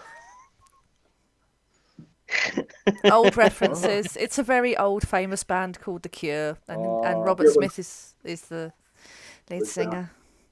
Sorry. Ah, that was funny. Okay, I've finished sorting out now. Sorry, cat. So then, with alright. another wave of his hand, you're all teleported from the study back down into the main sitting area.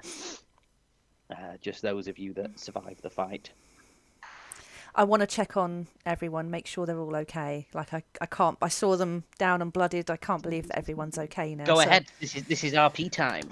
Everybody feel Henrik, Dude, gone. Henrik just drops his knees and he's very much shaken at this moment. That was tense. Eh? You can't do that. Don't do that. I don't like that. Yeah, I didn't like it myself, to be honest. It wasn't the best. It was Is too everyone okay? close. Hillman, both of you. Before we go. I'm fine. Callum's very quiet. I want to see if I can notice Toby. Oh yeah, Toby's there with everybody. I want to hug Toby. I want to put my hand up for a fist bump from Toby. Toby flies around hugging and fist bumping whoever wants to hug and fist bump Toby. I have hugged him and I'm not letting him go until I'm ready. Till it's uncomfortable. Yeah. I mean, he will sting you. I would like to look up at the wizard and just no, we came here for a dinner party, yet I'm still hungry. Is there food? Quite right. Where are my manners? I'm going to turn to the wizard and be like, your parties fucking suck. Claps again. Henrik? There's food in the dining room. Thank you, good sir. Thank you. I'm going to turn to the wizard and I'm going to say to him, "Thank you for saving us. That you did do us a favour there. We have." I think you'll find, good sir, that it was you who saved me. My soul was trapped inside a stone. As soon as Henrik says that, though, Haleman would turn to Riv and just be like, "You saved us." I did some good jumping. Yes, you did. They got shout across saying, "Guys, this food's amazing! Come over here!" With that, Haleman legs it as quickly as he can to the dinner table. And I'm pretty close behind. I'm still talking to the wizard. I'm just gonna say to him, I have two favours to ask of you. I believe the sword was a reward for the competition. I also ask, do you have anything to do with basilisk venom or like to unpetrify someone? Greater potion of restoration. What he said from the other room. Come on, drag him along for food. We can eat and talk like civilized would people. Start that with a mouthful of food. Potion of greater restoration. I'm still out of breath from like being knocked down. So I'm just like, yeah, what he said. Toby, do you want me to get some food? You will find everything you need back on your ship when I return you there. Thank you, sir. And then me and Toby are going to go and eat. And then I'm just going to shout over, "Won't you join us as well?" Nom, nom, nom, nom, nom. In a moment, I must see to my apprentice and make sure he is well. Oh shit! Yeah, he got stabbed in the gut. Yeah, he's not an adventurer. He's a young, barely armored teen boy that just got ran through with a sword. He's not having the best day. For somebody who's 3 foot tall, Haleman's eating like an 8-foot giant, and he's just talking with his mouth full, and he'll just shout to the wizard and be like, "The boy was very brave."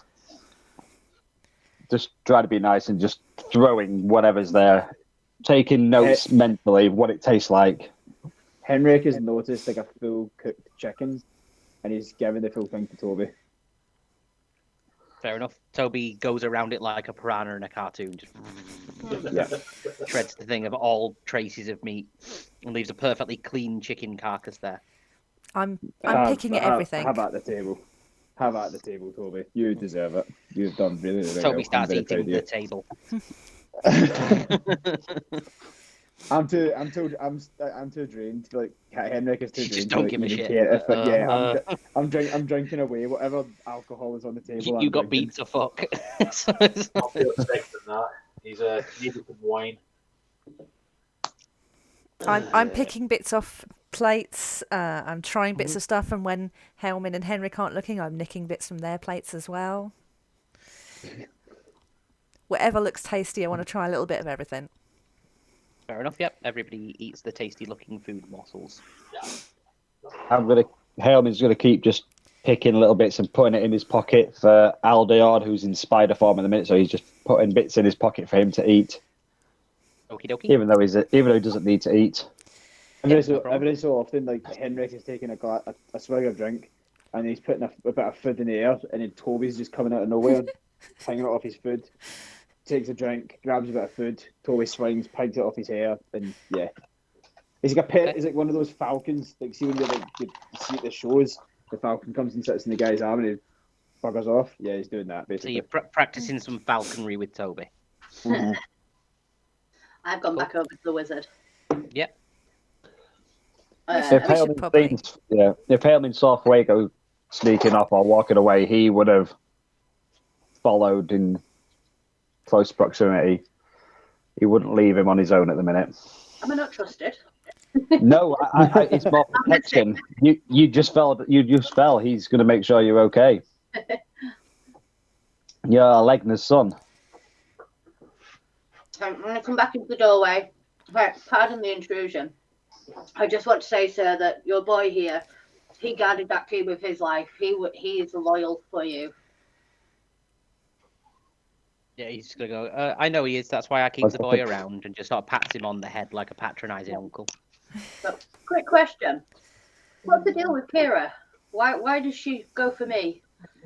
She could have helped save you, but instead she decided to attack me. I've never met her before. She works as a sword for hire. If she was after you, there'll have been a contract. I know. Done anything to piss anyone off lately? Not that I'm aware of. Maybe a few things, but not that I'm aware of. All you hear from the other room is Baltair going, lies. Yeah, Henrik backs it up. You probably pissed a few folk off, like you just don't realise. Rib's counting off names on the hands of people she's pissed off over the years, probably. Definitely. Absolutely. Oh, God. Henrik is like lending his fingers as well, and remember he did that, and he did this, he said that. Well, thank you very much for the food and for the, shall we say, entertainment. Then I'll go back. No worries. Henrik has taken a bottle of whiskey from the table or the nearby counters and is sitting somewhere just reconciling everything that happened. Baltair's going to find him and sit next to him. Is there a bookcase in this dining room? In the dining room, no. Nah. Fuego's going to have a look around. I've remembered I've got some weird trinkets I picked up in the previous room, so I'm going to set those on the table and see what on earth they are. So I have the clockwork bird thing and a weird chicken. Obviously collecting got birds. A little jade figurine and the mechanical chicken bird thing, which when you take it out, immediately starts shouting, password, password. Having heard that, he's going to come over and go, I'll take that, thank you. You can keep the jade figure because it is his mechanized diary, and he now knows you've got it, so he's going to come and take it back. Riv, I was sat at the table, just like playing with them, like they're kind of like. Yeah, but when you interrupt, it will have immediately loudly started shouting the word password, unfortunately, because that's what it says it does in its description. So yeah, he said you can keep the jade figurine, so he's like, you keep that. But he's having his diary back. So I'm going to carry on playing with the jade figurines. Chicken. Okie dokie, yeah. Playing with I that. mean, Go. No, you go. It's okay. No, I was going to say Henrik's going to suggest to the party should we head back to the ship and resurrect Itachi. Whilst that going on, Hailman will be talking, isn't it? So, you seem to be a very powerful magician, a wizard. I have this ring. Could you maybe give me a spell or two? I certainly could. Anything would be fantastic, please. Anything that could help my friends. What level can it hold up to? I think we said level 4, so it's currently got 2 level 1 spells in it. Okey-doke, bear with me, let me get my phone so I can take a picture of what spells he has and you can pick what you want. Ooh, thank you. Party time! Portal away! I'm going to put myself next to Riv and I'm going to use shape water and make the liquids into like little buildings and bridges for her to bounce her animals through. A squeal with delight. Look, the water crane. Choo choo. I'm not a child, but that is cool. You're not a child. You're sat there playing with a statue of chicken. Yeah. At least I have a crane. What's wrong with playing with little toys? I mean, See- even grown-ups play with little toys. See while this is all going on, just before I go up to the wizard, can I go up to the small boy and talk to him for a second? Yeah, if you want. Only if you leave your whiskey. Oh yeah. Okay. I had my whiskey to Baltry and just keep an eye on that for me a second. Oh, And then I'll get back. I go up to the small boy and I say to him, "You were very, very brave in there. You defended that key very well. But if your magic doesn't always work, use this." And I hand him the hand axe that I brought in with me. Okay, fair enough. And then yeah. Yeah, You got that? he'll say thank you, and but he's Yeah. mostly just looks sort of traumatized because he nearly got murdered to death for a key. So he's not a battle-hardened adventurer. He is in a state of extreme shock and sort of I'm just like, listen. yeah. Is he questioning his career choices? Well, he found his mage master dead with his soul absorbed into a stone. Saw giant animated skeletons and lots of battle and bloodshed, and then was nearly disemboweled for a key. So it's definitely not his best day. Could you imagine if that was his first day? Yeah. I'm just gonna sit next to him for a wee bit and just make sure he's okay. I'm just gonna talk Yeah, he's to him just sort of about, silent. He's just sort of quietly sat there rocking a little bit, just like I'm trying very to disturbed. I'm just trying to tell him about the first 10 hours in combat, and then I'm trying to basically just tell him how to try and process it and how to express it, maybe talk about it, maybe that it helps and stuff. Yeah, no worries. You can sort of sit there and help him, give him some counselling and such. Yeah. Not a problem. Yo, wizard guy, you got a library I can browse in? Yeah, there's a library upstairs. Would you mind if I went and had a look? Not at all. Are you looking for anything in particular? I may be able to be of assistance. Just something that catches my eye. Okie dokie. Yeah, that's fine. You can go up to the library. I don't have a library map, so just assume that you're in the library now. Yeah, I think you know what kind of book I'm looking for, so. I know the sort of books you're after. Yeah, that's fine. Pawn. Dirty bastards. Romance novels. Graphic novel. I just look at them for the picture. So yeah, he's going to respond to Hailmin and say, yeah, he can put those spells in the ring that you asked for, and he'll put those spells in the ring for you. He's going to go, also, take these, and he pulls from the two wand holsters at his sides 2 wands out. And they may come in handy to the party, to your group of adventurers. And he hands you 2 magical evocation wands. I will message you the details in a bit. Hailman reaches up because he's very short. Thank you very much. I will use them wisely. And he stuffs them in his pockets. And I must go. We're going to save our friend soon. He's going to be starving. I'm going to go and plate him up some food to take with us, if that's okay. Absolutely fine. Not a problem. Take what you will. Gather your party. Meet me back here, and I'll portal you all home. Oh, I'm gonna One last walk into thing the main before I foyer go. with the mage. Sorry, anyway. Is there, did anyone ask about the sword yet? Do we win the sword? Yes, you will reap your rewards. So you will find them back at your ship when you arrive back there.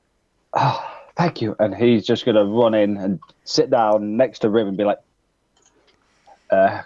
Riv, I think we're getting Lord Killer back. We did it. We did it. We did it. And we've saved Itachi as well. Where he goes to come down, he's holding a book underneath his little jacket, and he goes to the wizard really sneakily. Mind if I take this? Trying to slyly flash him what the book is. He glances down and goes, not a problem. Help yourself. Thank you. We'll see you at the next dinner party. I'll keep you all on the invite list. Henrik's gonna. Hopefully there's walk no up to the bones in the dinner next time. How very droll. Henriette's going to walk up to the mage and offer it a handshake, and he says, "Thank you very much for the dinner party. Rather eventful, but I've been to worse." Just one question: How did you get your hands on Lawkiller exactly? I won it in a game of chance. And who were you playing against? Bear with me 1 second. Let me just double check. Was Ponytail Elven? I can't remember what race she was. I think she was half. It might have been Ponytail. Half elf. So it is responsible to be from a young half elven girl. Not a metagaming, but did Ponytail have black hair? I can't remember the photo. Yeah, I believe so. I'm going to say that. Was it a small half elf girl, black hair, long, maybe a ponytail by any chance? Sounds about right. Looks like this, and he just produces an exact image of her in his hand, like a little holographic sort of model. Yeah, that's her. Where did you win this sword? I was frequenting a tavern a couple of towns over. Do you have the name of this tavern and the town? I wouldn't know if I'd bothered writing it. We'll say yes, and he tells you what they are, but once I've made them up, I will then tell you what they are. Arsend. I haven't got that far into the world building yet. I honestly thought that the fight was going to take us up to 11, so I hadn't planned for none of this roleplay bit yet. No. The town is called Arsend. The town is called Arsend. Arsend. I have christened the town Arsend. Oh no! It can be the tavern can be called Arsend, and the town can be called Nowhere. So it's in the Arsend of Nowhere. Story writing, bitch. That's beautiful. It was at the ye old Arsend in the town of Nowhere. I think I've heard of this, pal. Well, thank you very much, kind sir. And again, he sticks his hand out for a handshake. Yeah, he'll shake your hand. And then I'm going to march over to Fuego and just make sure he's okay as well. Hey, I'm pretty good. As long as my hair's still slick, I'm still slick. Hey, that's a nice book you've got underneath your jacket. You wouldn't be able to see the book underneath its jacket. Good try. Has Henrik picked up some X-ray glasses while he's here? Henrik's a lot more vigilant after that encounter. You might be able to see like the shape of the book, 'cause I'm only holding it under my jacket, aren't I? So. Can I double check? Are you trying to hide it in general? Nah. Yeah. So, all right. Okay, yeah. fine. Well then, I don't know. Stealth versus perception, I guess. My stealth. Yeah, stealth for Fuego, perception for Henrik. I see. Fuck all. I got a 4. Yeah, you see, fuck all. I'm just looking at Fuego's jacket. I'm like, that's a nice jacket. You think Fuego's grown one really square ab for some reason? No, do you know what that is? I'll walk up to Fuego and I'll look at him and say, really, man, you've got one in here. I've literally just died. Come on, have some dignity. And I'm walking by him. Everybody reconvening in the entrance hall. So like, Henrik, you got more whiskey, lad? Kind of might have finished this bottle. That's what I was going to ask you. Mr. Mage, Mr. Wizard, Mr. Man, the Man, Elminster. Elminster, that one. Can I have another bottle of your finest whiskey, please? You will have everything you require when you are back on your ship. Okay. Just put us back at the ship. I notice everyone is now reconvening, so I stop Henrik Helmin from eating more, grab his hand and drag him over to everybody else. I imagine Hillman's got like a doggy bag. Well, no, he's collected some food to take back for Itachi, but as Rig grabs him, he grabs that and just reaches like a drumstick or something. He just drags it as he's getting carried away. Well, he's got Elvin's going to sing. Quite the appetite for such a little one. I love food. I like to learn about food. I'm tasting all the flavors. I'll remember this meal for a long time. You can cook us something similar when we get back to the ship. I will do my best. I don't know if it'll be as grandeur as this, but I will try. I'm sure it'll be great. Let's get back though. Let's go save Itachi. Yeah, he's going to say, well, thank you all for coming. It truly was a pleasure. I curtsy again. Let's Until, not do this for... until next time, toodle pip. Let's not. And he Let's not claps do his this for hands a together. And then, again, the portal of fire appears under your feet. Portal away. Portal away. It's like the Avengers. It all collapses in, and we kind of so cool. Right, quick roll of acrobatics for superhero landing. That's funny. I nailed it. I ain't good at it. I land on both knees. Guys.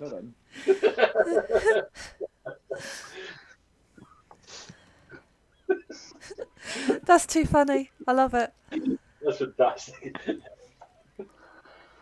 I mean, you'll appear just stood up. So if you want to then quickly kneel down and make it try and look like you've done a superhero landing, by all means. Oh, But I he's not gonna absolutely drop you- do. He's not dropping you out of midair. I'm rolling for superhero landing. What do I need to roll? Performance, because you're not falling anywhere. It's just performance. how good does it look? Not I great. was really hoping you. Performance. I got nothing. I got 13 actually.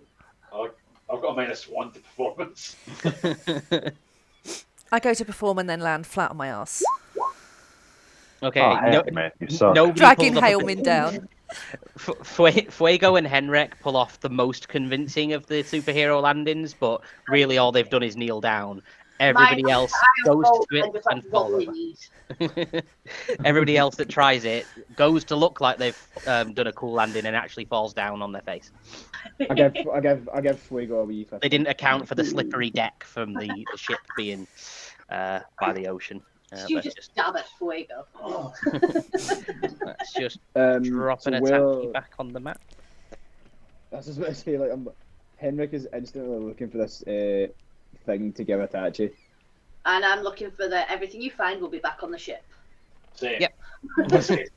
So you head back down into the below decks of the ship, which I'm still yet to build a full map for. The hull. Yeah, in the hull or the hold, like it's somewhere just in the below decks where the cabins and shite are. I assume somebody goes and gets Itachi out of the broom cupboard that you stashed him in. I'll do it. Oh god. Fucking broom cupboard. Being safe. The rooms. James, be prepared. Itachi's about to have his balls licked. James, Oh, yeah. I'm gonna get. You got to remember, it's actually was an attack stance, so there's going to be a head loss. James, I'm not gonna lie to you, mate. We had like a lot of more pressing issues in this session than where you were stored. Just quickly got shoved in a cupboard. Got mop We had to leaned up fix against him, bucket Bucket on the his head. head. Yeah. If we would have fixed it after you'd like been broken into 1,000 pieces, then it would have been a mess. So we put Everything you- you're saying is a reference to Futurama. Every last bit is Futurama referenced. Good news, everybody. So, yeah, you go down to where I presume everyone stores their treasure on the ship, and you find a couple of barrels labelled the good stuff. So you can, if you want to have a look in those, you'd find that it was just 2 big barrels of whiskey. What was the Barrels. Oh, I'm gonna see both barrels of next to the whiskey, and I'm gonna point out and be like, "Get us a glass, son." I fill up my water. is that a barrel each? Just 2 big barrels of whiskey. Yeah. I'm going to throw a concerned look at Henrik and Helmin and Bolter and be like, barrels? Barrels? We need this. We really need this. I nearly died. I'm having one. Well, I'm still, gonna. You I'm also gonna see get a the- few other barrels filled with like provisions, like food, bread, meats, cheeses, like basically enough provisions and food to stock the ship for a good few months. Nice. All not- high quality, top notch gourmet level food, like the good stuff again. Best stuff you can think of. You also see 5 individual chests, each of which has a little plaque with your names on them. What a kind and generous host DM we have. And then mounted on a plaque, just on a beam above them, is the missing sword Lawkiller. Fuego wants to go and inspect this sword and see what all the hassle's been about. I'm picking it up. I'm just kind of like looking at it both forwards and backwards, like this is it, really. Henry's gonna take the sword off Fuego, and and like Aragorn in Lord of the Rings, he kind of like looking at it as if it's a masterpiece. He starts kind of swinging it about, and then he goes, "This isn't just a sword. This is family." I cry. This sword was used to defend your mother, and us as well. It holds memories very dear to all our hearts. Well, to mine, even Henrik, but it's more than a good man. So you got your sword back. What are you going to do with it? You're going to use it and damage it? You're going to store it and just have it as an ornament? No. We share a look between us. Yet. Do you want to go ahead? We want to burn it down so we can make 3 daggers, and then Ali, we'll need to actually make something for you. We haven't actually made one for you yet, but we want to make Cat or Scott can correct me if I'm wrong, but I think we decided on it's going to be like a paw pendant or something. Like a necklace basically, like a wolf paw for Fuego for his mum. And then, as I said, we need to make one for Ali because we haven't decided for Ali. So you want to melt the sword down and turn it into 3 daggers and a pendant necklace. Yep, and then something else. 2 pendant, and then something else for Ali as well. James, you're not being left out. You're just not in the fight. No, we're taking this as a symbol of our family before and making it into our family now. What was it? We're turning Itachi back into a human, not just stone. Like, can I throw that thing on him there? Or whatever I need to do? Yeah. Is there anything there with Itachi's name on it? Not that you can see. The guy never met Itachi, so you wouldn't have had a box for him. Helmin's going to just run over and open his chest open. Okie dokie. Ditto here. Yeah, everyone can go and open their boxes. You all find the things that have previously been discussed with you all. I'll send details and update sheets and things later. Also, in Hailman's box, you find a very neat, ornately sort of presented and wrapped scroll case. Riv, look at this. Because I imagine Riv and Hailman run over like kids at Christmas Day, and he's going to open up the scroll and try and read what's on it if he can. Yeah, you can read it, and just from your own arcane knowledge, plus there's a handy little set of notes on the side, basically explaining that it's a one-time use scroll of greater restoration. Yes. Should we go do this? Should we let the guys drink their whiskey, and should we just go save Itachi? Let's do this. Let's bring him back. I'll open up my chest. Cool. I believe did I tell you the... How was that? Yeah, I was just going to say, I can't remember what we discussed. I can't either. It's cool. It's cool. I haven't got a floggist. I'll flesh that all out. Cool. I remember. Yeah. I don't. Yeah. I've got it noted. I've got it noted somewhere. We'll resolve that in a bit.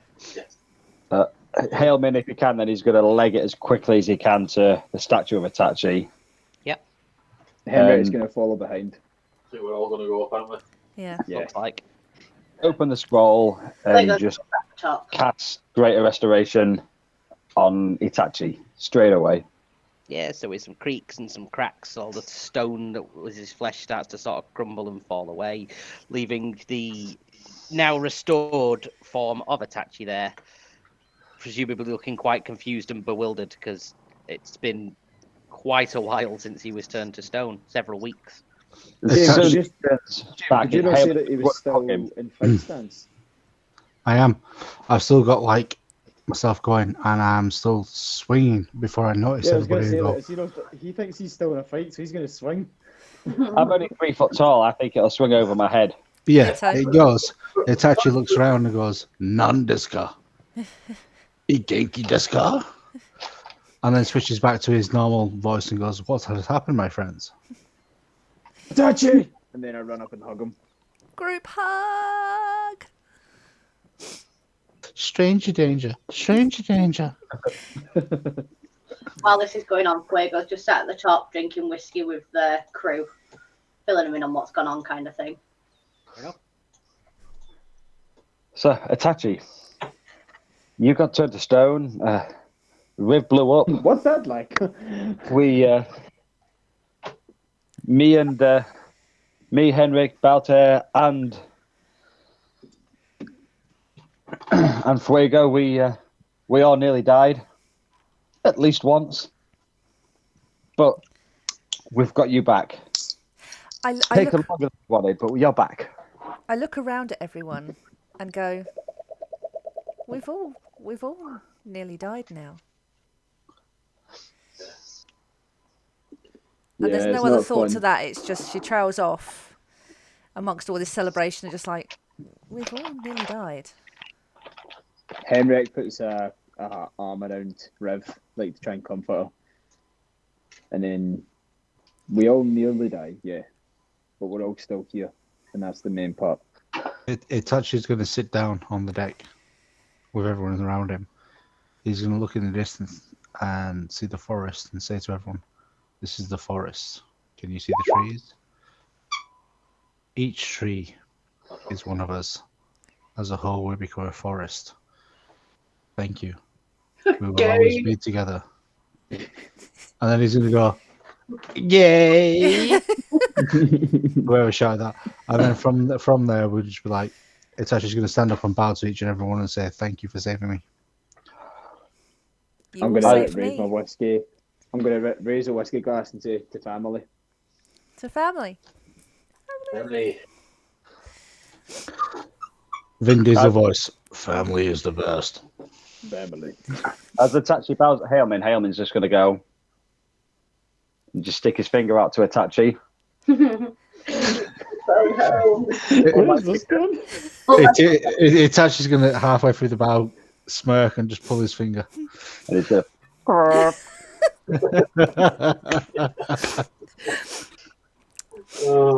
Riff was I'm I'm going to mid-toast and then snort very loudly. Itachi's going to run off because after so many weeks in, like carbonite, he's got a bit of Really needs to lose. Fair play to him for holding in for so long. He had no choice. He was constipated. But at least he was rock hard the whole time. That's impressive. Guys, I've got some information as well about Ponytail. What do you know? Ponytail went to nowhere. That's no use to us at all, Henrik. she was last seen in the arse end of nowhere. The arse end of nowhere, thank you. No, was it not? The pub was called Arse End of Nowhere. Yeah, she was last seen in the arse end of nowhere. I'm going to check Henrik's drink. Arse End of Nowhere. And trust me when I say this is a real place. I am so sure I've drank in it before. Itachi's ears are going to pick up and go, "I once knew someone called Bjorn from nowhere in the pub of nowhere. Is it the same nowhere that you speak of?" No, Ryan called it the Tavern of No Name in the town of No Name, but that was canonically not what it was called. Sorry. There were names for all of those places. He just James, what the fuck? didn't ask them and decided to name them No Name I've himself. got baby brain. Sorry, Callum. No, because I got excited there. I thought this was like your little story arc for a second. No. How much has Henrik been drinking and how much has Callum been drinking? Not much. Yeah, no, non-canonically, Ryan, for his YouTube thing, named first one-shot thingy that we did. He named it all No Name, but it was never called that. No, what was the pub? What was the place that the mage said it was The arse end, was it arse The end? pub was the called pub? the Arse End, and the Yep. town is called Nowhere. I love Yeah. that. What the big voiceover thing just said there. That's where Ponytail was last seen. Yeah. So you're telling me, Henrik, that we need to go to find Ponytail, and she's nowhere. At Very the much. arse end of nowhere. But when you get there, there's a space after the O and before the W, after the W and before the H. So when you get there, you go from nowhere to now here. Have you drank? Fuego, have you drank there before? No, can we just stop? Angela, that was astounding. It's an actual pub in Morecambe. It is. I'll vouch for it. I am Oh. so looking forward to going back. That's beautiful. So yeah, while these roll downstairs, Fuego's he's had a drink, he's caught up with a crew, and now he's just kind of crawled off into a corner and he's sat there reading his book. Okie dokie. So Itachi's going to be like a bit stiff, trying to stretch out, and then he's going to head for the bed. Okay. and then he's going to stretch because he's a bit limber. He's Yeah. got about 4 weeks of wanks to go and whack out. Yeah. Well, he has been rock hard for several weeks now, so. So many euphemisms, so my mind is not working. I'm going to go now. All right. Then. I'll put my head down to everybody and say, guys, are we done with everything in this town? Can we move on? As far as I'm aware, we know where we're heading. We're heading to nowhere. Okay. Where are we going? We're going nowhere. Well, we're staying then.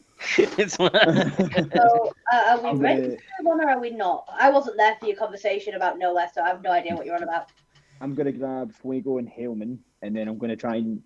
Because I know Fuego's been looking at books about maps and stuff recently, and then I know Haleman's pretty smart, and he can read, and Henrik can't. So I'm going to, try and... We're going to figure out between the three of us where nowhere actually is. Yeah, Yeah. it's nowhere. Oh. Did we get to pick where nowhere is? A long rest on the boat, won't we, getting here? Well, we're fully here. You would be going by foot. You wouldn't be sailing. Yeah, this is, Oh, okay. That's what I was going to say. We haven't really been in town very much. We kind of left the ship, got attacked by people in a load of clouds and fog, and then went to a warehouse and killed a basilisk and tried to find Riv. I mean, God knows what's going on in this town. Happen? At that, I go very quiet because I've just been trying to avoid that. Yeah. There's been a lot of distractions, a lot of jollity. Everyone's back, but you mentioned the warehouse, and I go quiet. See the place. Yeah, that's where you're headed to next. That's where you're headed to next. Right. I'd still like to have a short rest while we're on the boat. Oh, you've got time. I assume you're going to spend a couple of days gearing up for your journey because you're not quite sure how far you're traveling. You're gonna have to get some proper directions, restock, resupply. Get everything sorted that you'll need sorted for what could potentially be a long journey. So yeah, I imagine for sort of narratively, you'd take a bit of time to get prepared for setting off on a journey. Henrik grabs his axe, that's for sure, and he kisses it and says, I assume everybody is going to go and sellotape their weapons to them so that they're never without them again. I'm just going to go to Henrik and go, you're not dropping that this time, are you? Not leaving it in a bit. Shut up. There's a point being made. Look, I was going in diplomatic, okay? We're going to a party, a dinner party. Right? At a manor. I put my hand on Henrik's hand and arm and just be like, I think we did the right thing still. I'm sorry you nearly died, but Thank you. I think we did the right thing. We're not doing that again, though. Itachi butts in with so you had no concealed weapons, nothing of hidden. Who goes to a party in the old ways without a weapon? I had a dagger, and I was pretty handy with that dagger. Giggity. Graham, I'm just going to roll for my elixirs and stuff. Is that all right? Yeah, go for it. Knock yourself out. Roll for what you need. Whatever anybody needs to do for any sort of class abilities or anything that needs refreshing, resetting, refilling, whatever, everyone feel free to do that. Because I'm still talking to. Yeah, I'm still talking to Apache, and I'm just going to say to him, I had a hand axe, but I gave it to a child. So, the issue is there. the equivalent of giving a small child a big piece of a Lego. Well done. Exactly. Why am I a posh Englishman now? Because feudal Japan doesn't exist. That is very true. Location by foot. Yeah, well, unless you secure horses or a car or some form No, of that's fine. I'm land-based just travel. like, guys, would you mind if I just took a wander into town? I'd rather you didn't go in yourself, so I will accompany you if we go. It's fine. It's just for a walk. I'm not going for anything in particular. No, I'll come with you. Could do with a stretch. So I'll go with Fuego. Before I leave though, I'm just going to turn to Hillman and Rib and say, you two going to be okay? We'll be fine. Toby will appear and tell you that he'll keep an eye on him. Just before I leave, I give a wee fist bump to Toby and say, you're the man. And you're almost a man. You know what? I'll take that. Toby's great. I love Toby. Toby is good. I'm warming up to Toby instead of trying to fight him there. No, yeah, I don't know if we've specified before, but whenever he appears now, he's wearing the outfit that Riv made for him. Yes. What outfit? Riv made him an outfit.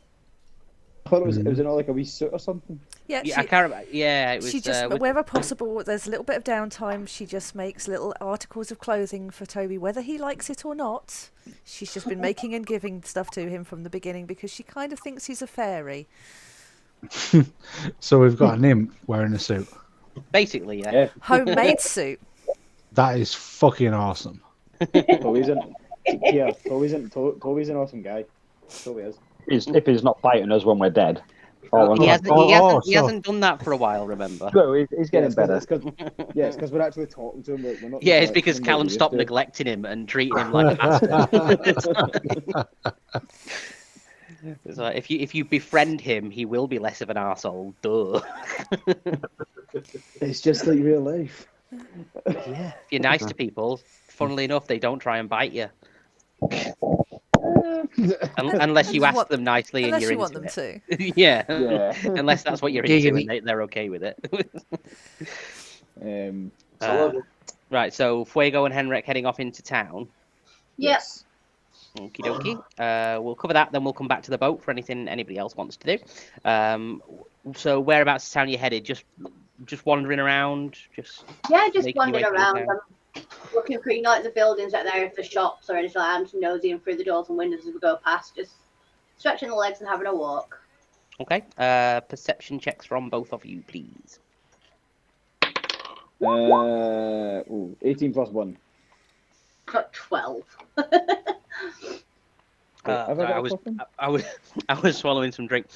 Fuego would have had advantage for that. And because of reasons, so don't question me on it, Henrik's got disadvantage, so roll yours again for me. That's pretty shit. So that's a 14 plus 1, so 15. That's better. I can justify making you fail on a 15, but not so much on a 19. Okay. So Henrik sees nothing. He's just wandering around, looking at the stars, I guess. Oh, it's nighttime, by the way. We haven't said what time of day it is. It's nighttime now. You feel like it's only been a few hours since you set off. You don't know how long it's been. But yeah, Fuego is pretty sure that just out the corner of his eye, down an alleyway, he catches sight of someone that seems to be stood watching. So I'm gonna turn around to Henrik and be like, look, I'm just stretching my legs. I just need a minute after everything that's gone on today. I just need a minute on my own. Please, is that okay? Sure, no problem. Just tell him you're going for a piss. Just gonna go for a piss down this alley. I'll be back in a minute. See if he said that, Henry would be like, oh yeah, sure, man. And you go,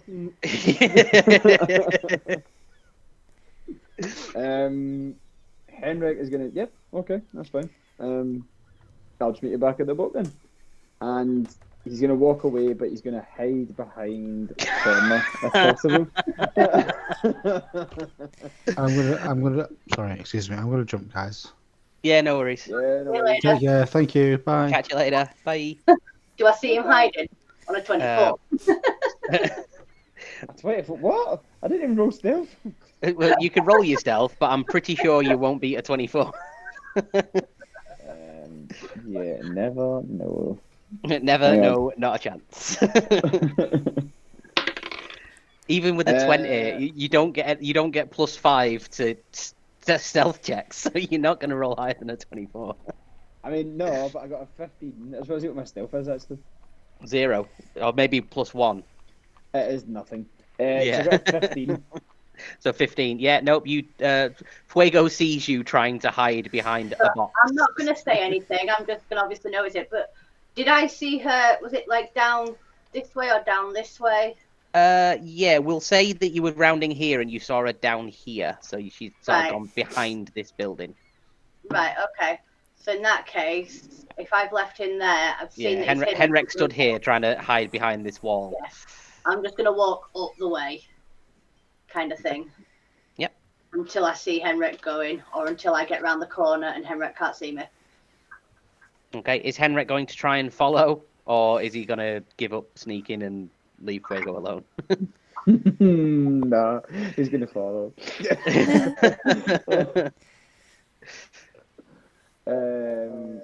Nah, yeah, he'll turn back. He'll just kind of. Nah, do you know what he's gonna do? He's gonna look at us going, fuck this. He's probably just chasing tail, and then he's gonna go and find a local tavern. Okay, so Henrik's off to the pub. Yep. Cool. Fine. So Fuego's gone round this corner at the top and round through the alleyway. Yeah. Okie dokie. Bear with me 1 second.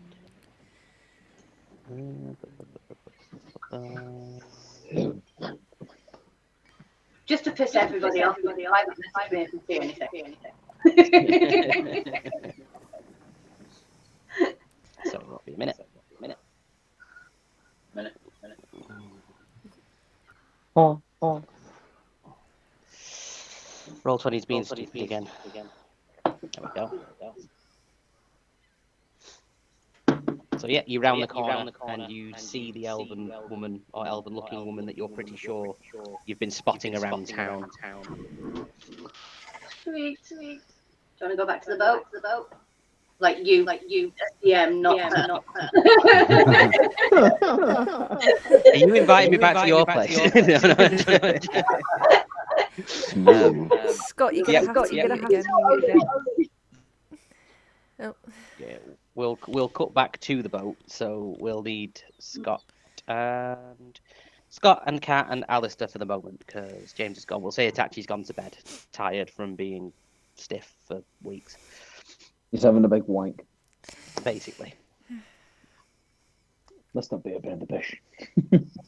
Toby's just sat on the edge of the boat fishing for things with his tail. Trying to get some fish. Ah, boy. So yeah, what are you three up to? I'm just watching Toby. So you're over here with Toby just watching him fish? Yeah, not quite over the near-death experience that I've just had. Yeah. I'm just kind of chilling out.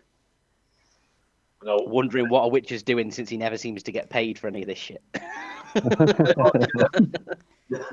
Not even on a contract. Yep. He just seemed to have somehow ended up with this band of Weirdos. people. Yeah. Yeah, but Voltaire, beginning to quite like them.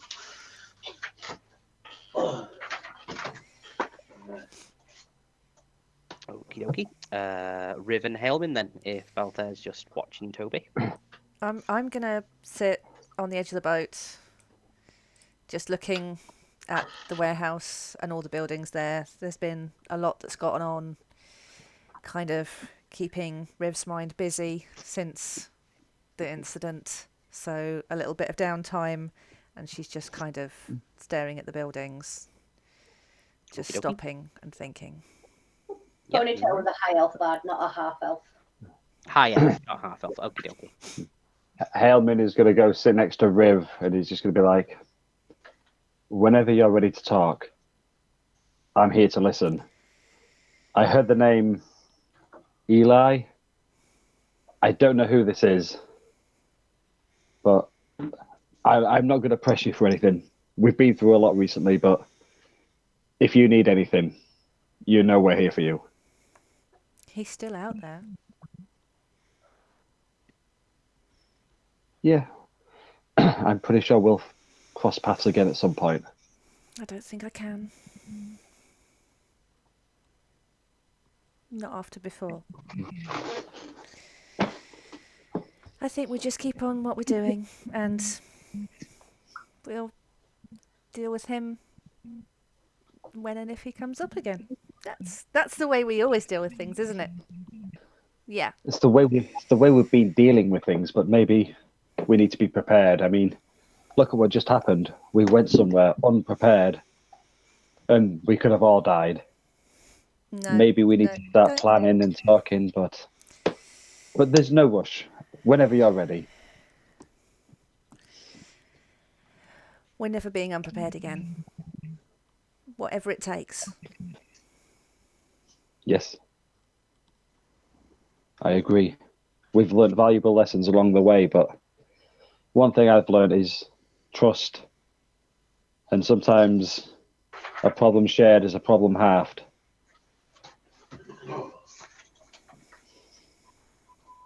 That goes for you too. I see you crying. I think I'm the outsider here. I mean, yes, nobody's life has been perfect, but I was just cooking in my uncle's tavern. I haven't lost anybody. Nobody's tried to kill me before we went on this adventure. I have no terrible backstory. There's no skeletons in my closet. Well, there are now. Yet. With a grim smile, she says, well, maybe you're living your tragic backstory now, and you certainly have skeletons that we've just got past. Oh. It'll be a grand tale maybe one day, hopefully with a happy ending. And a boring life and an average life is a great life. I wish I had that sometimes. Motherfucker.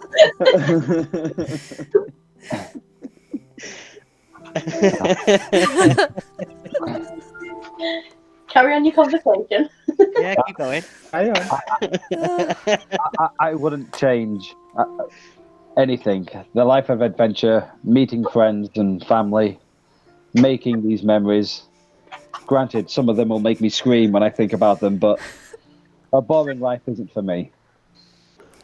Well, I'm starting to think none of this is ever going to be boring. Strange? Yeah. Scary? Definitely. Weird? Always. Always. Can I say, as they two are sitting at the edge of the boat, Henrik's come back and he's holding a bottle of whiskey.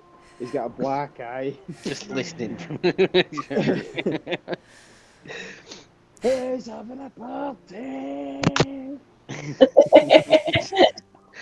I'm going to turn to Helmin and just be like, did he lose some clothes on the way as well? Might I just say, I have had a fantastic night at the local tavern. Even had the little fisticuffs. Baltier, me and you, my man, we could run this entire town with the underground fight club. I tell you now. Oh, yeah. Henrik killed the mood. Riv is just going to be wide-eyed and just like, that's Henrik. Don't change. Paper to the rock. Whoever loses has to take care of him tonight. No. Oh, okay. Bye. Hailman is just gonna look at Riv, just give her a smile and be like, "I've got this." And he's just gonna stand up and, Henrik, it's time for bed. Let's go set for the night. Yeah, that's not. You know what? You are right. And I walk back to the pub. I'm gonna hug them both. a little bit tight, and then sit back down on the side of the boat again. See, because Hellman and Riv are like, they two are nearly the same height, so when they hug, they're obviously like, they're hugging. But Henrik's obviously drunk, so when he goes to hug, he just starts like, oh, oh, you're there. Yeah. While all this going on, I'm going This to was realize. pencil before we start, guys. As I've realised that Henrik has came back without Fuego, I'm going to. Don't question him, it's fine.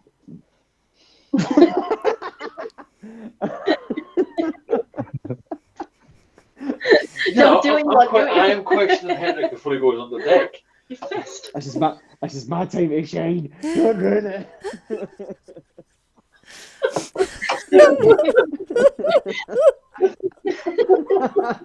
it was just a quick answer. Like, no, fine. No.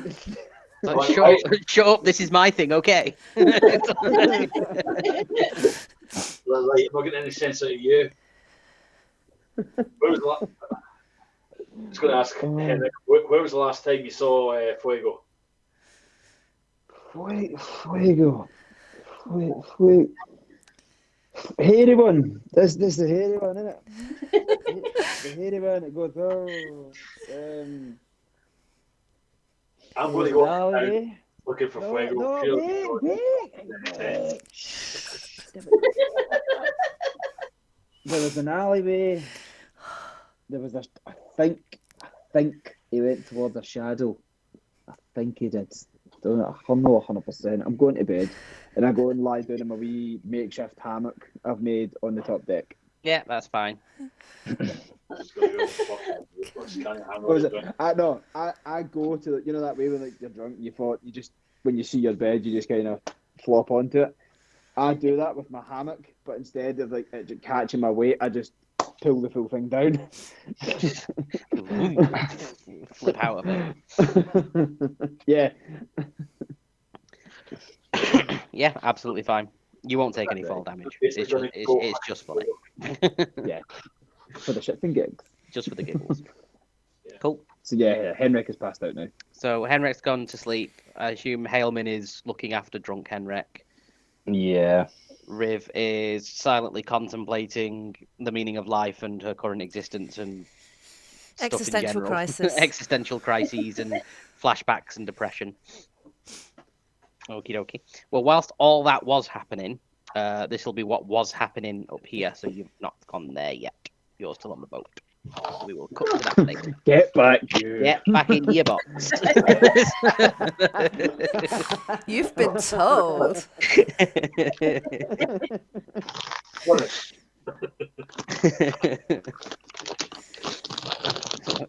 I will just delete you.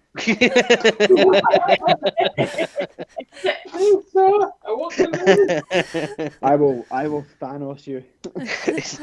I'll do the snap. I'll just delete all of you. Half the party. Yeah, I almost did today. Imagine there was this last thing. Imagine there was a spell that they could do that in D&D. How cool would that be? Well, there is wish. You can wish away people from existence quite easily. Yeah. Right, sorry, charge on. And there are spells where you can banish someone to a different plane of existence, which is kind of the same. There's also a card for that. Yeah, there's a card for that. Yeah. Okay. Fuego, you went down an alleyway and found the person you're pretty sure you've been seeing all over the place. Yeah, is she down her own? There by herself, yeah. So he's going to do a typical Fuego thing first. He's going to just straighten out his hair, smell his breath, and then just stride up to her. Normally as an elf, I'm resistant to being charmed, but for you, I'll make the exception. Did she hit me? I'm not gonna lie. I don't really want to. I don't want to role play flirting. It's so awkward. Really well. Some great moves, though. Yeah. This is Callum and Scott taking notes for in case they're ever single again. I've got paper on my pen in my notes. She's got a PDF. I haven't taken notes throughout the full campaign, but when it comes to Fuego and women, That's when the pen and paper come out. So I'll say that, and obviously he's trying to. But I'm gonna like do the whole like leaning on the wall sort of thing, propping up next to her. It's like, I've been seeing you around. Why? Oh, Go on, Graham. How are we gonna play this?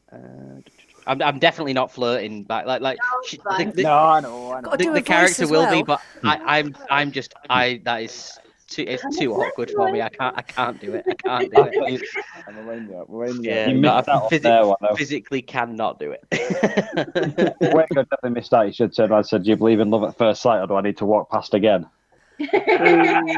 Smooth. Yeah. Her response to that would have been, "Well, I've already seen you a few times, and it didn't work the first two." So.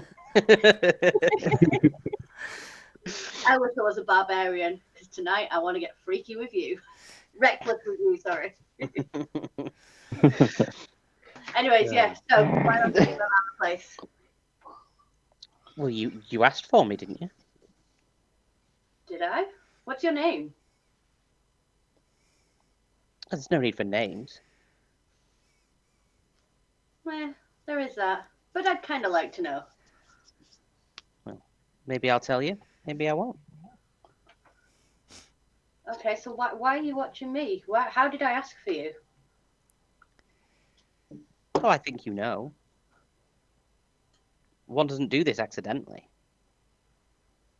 Okay, so what's in it for me? Well, everything. Sweet. You know I've got a boat just down the way.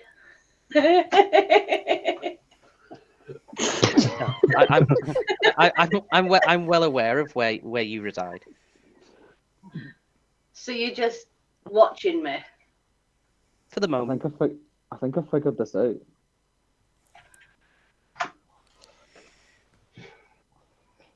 I want to know what Callum thinks. She's like, until next time, and then just walks off. Sweet. So he doesn't go back to the boat. Very, very, very happy. Okay, so it's not what I thought it was. Never mind. I'm standing on the bow of the boat with a pot. Oh yeah, yeah. You'll run into Fuego sort of halfway down the bridge.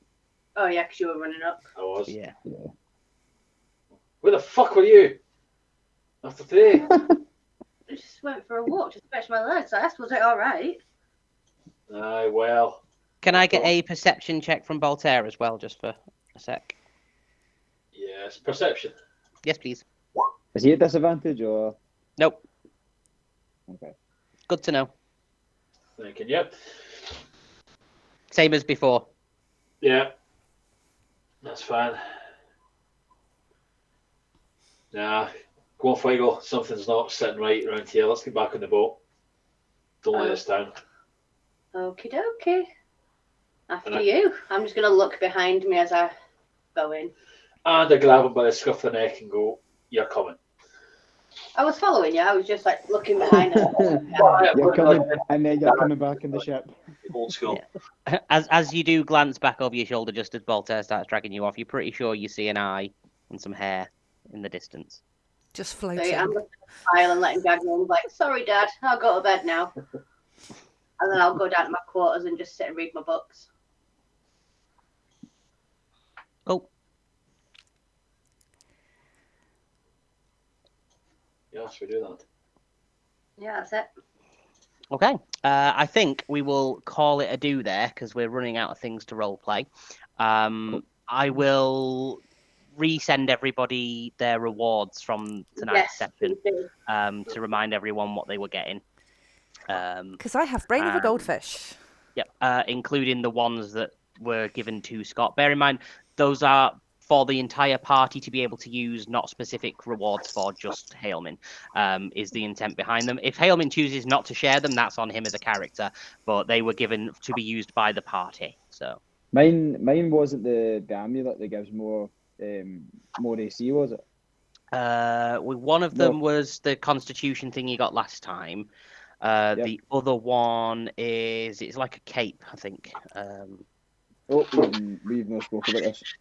Yeah, I told you were getting a couple of items that would put your AC back up to where you wanted it.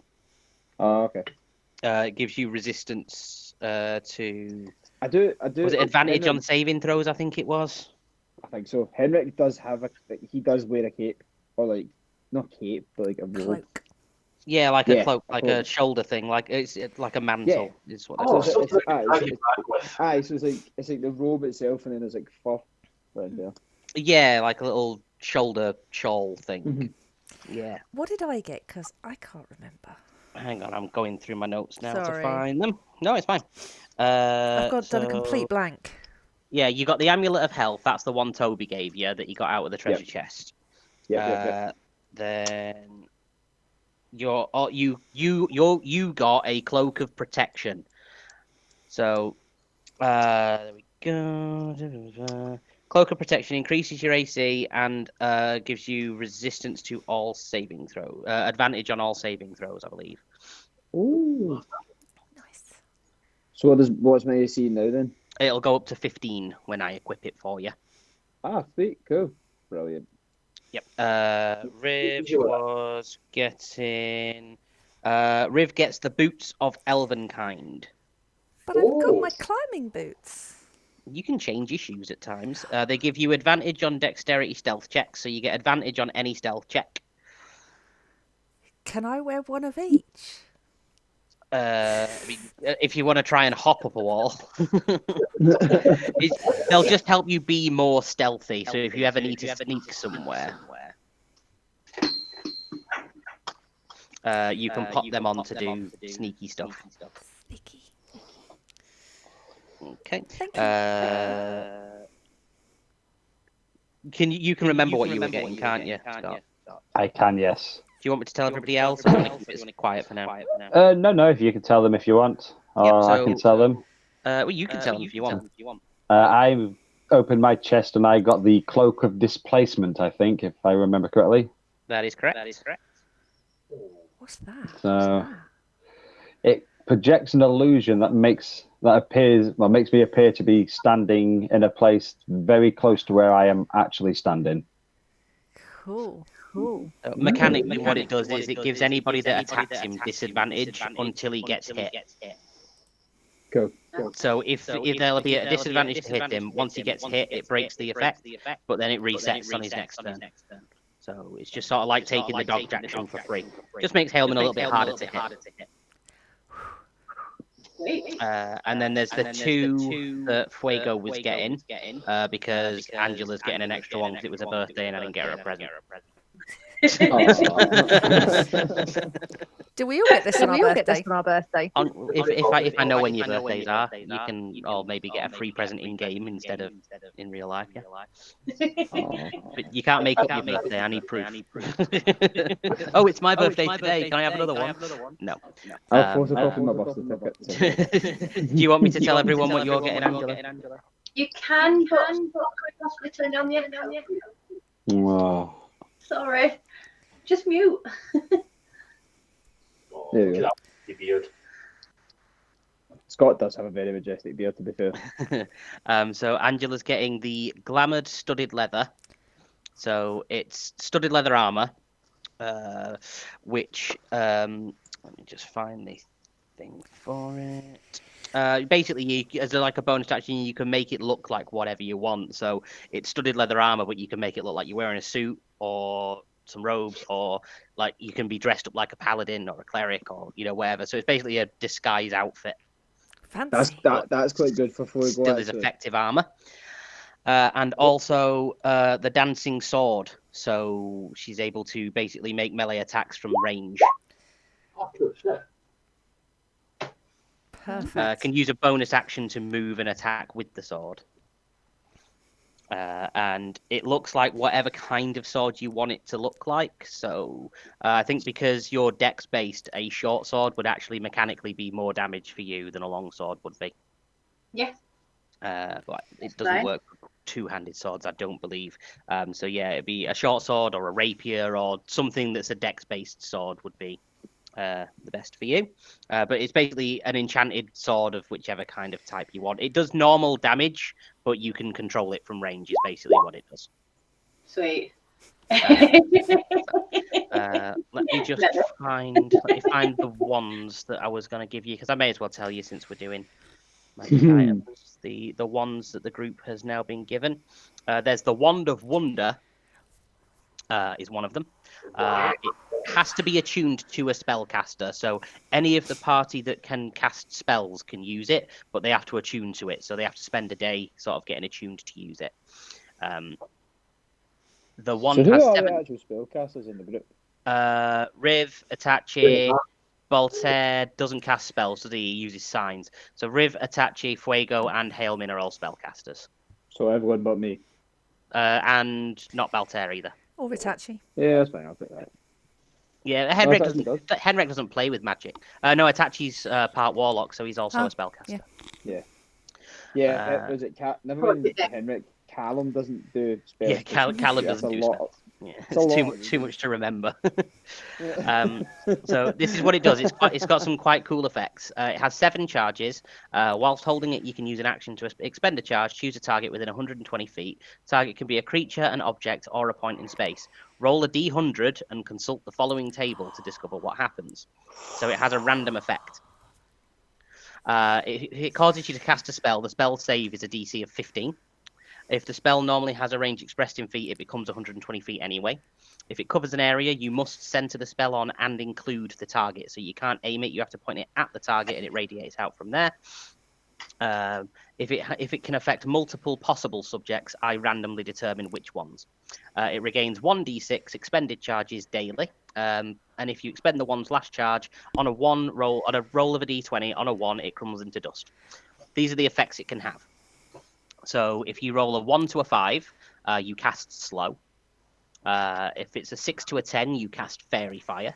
If it's an 11 to a 15, you're stunned until the start of your next turn. 16 to 20, you cast Gust of Wind. 21 to 25, you cast Detect Thoughts on the target you chose. If you didn't target a creature, you instead take 1d6 psychic damage. You can cast Stinking Cloud with a 26 to 30. With a 31 to 33, Heavy Rain falls in a 60-foot radius. The area becomes lightly obscured, so that'll provide sort of partial cover to anybody within the 60-foot radius. 34 to 36, an animal appears in the unoccupied space nearest the target. The animal isn't under your control and acts as it normally would.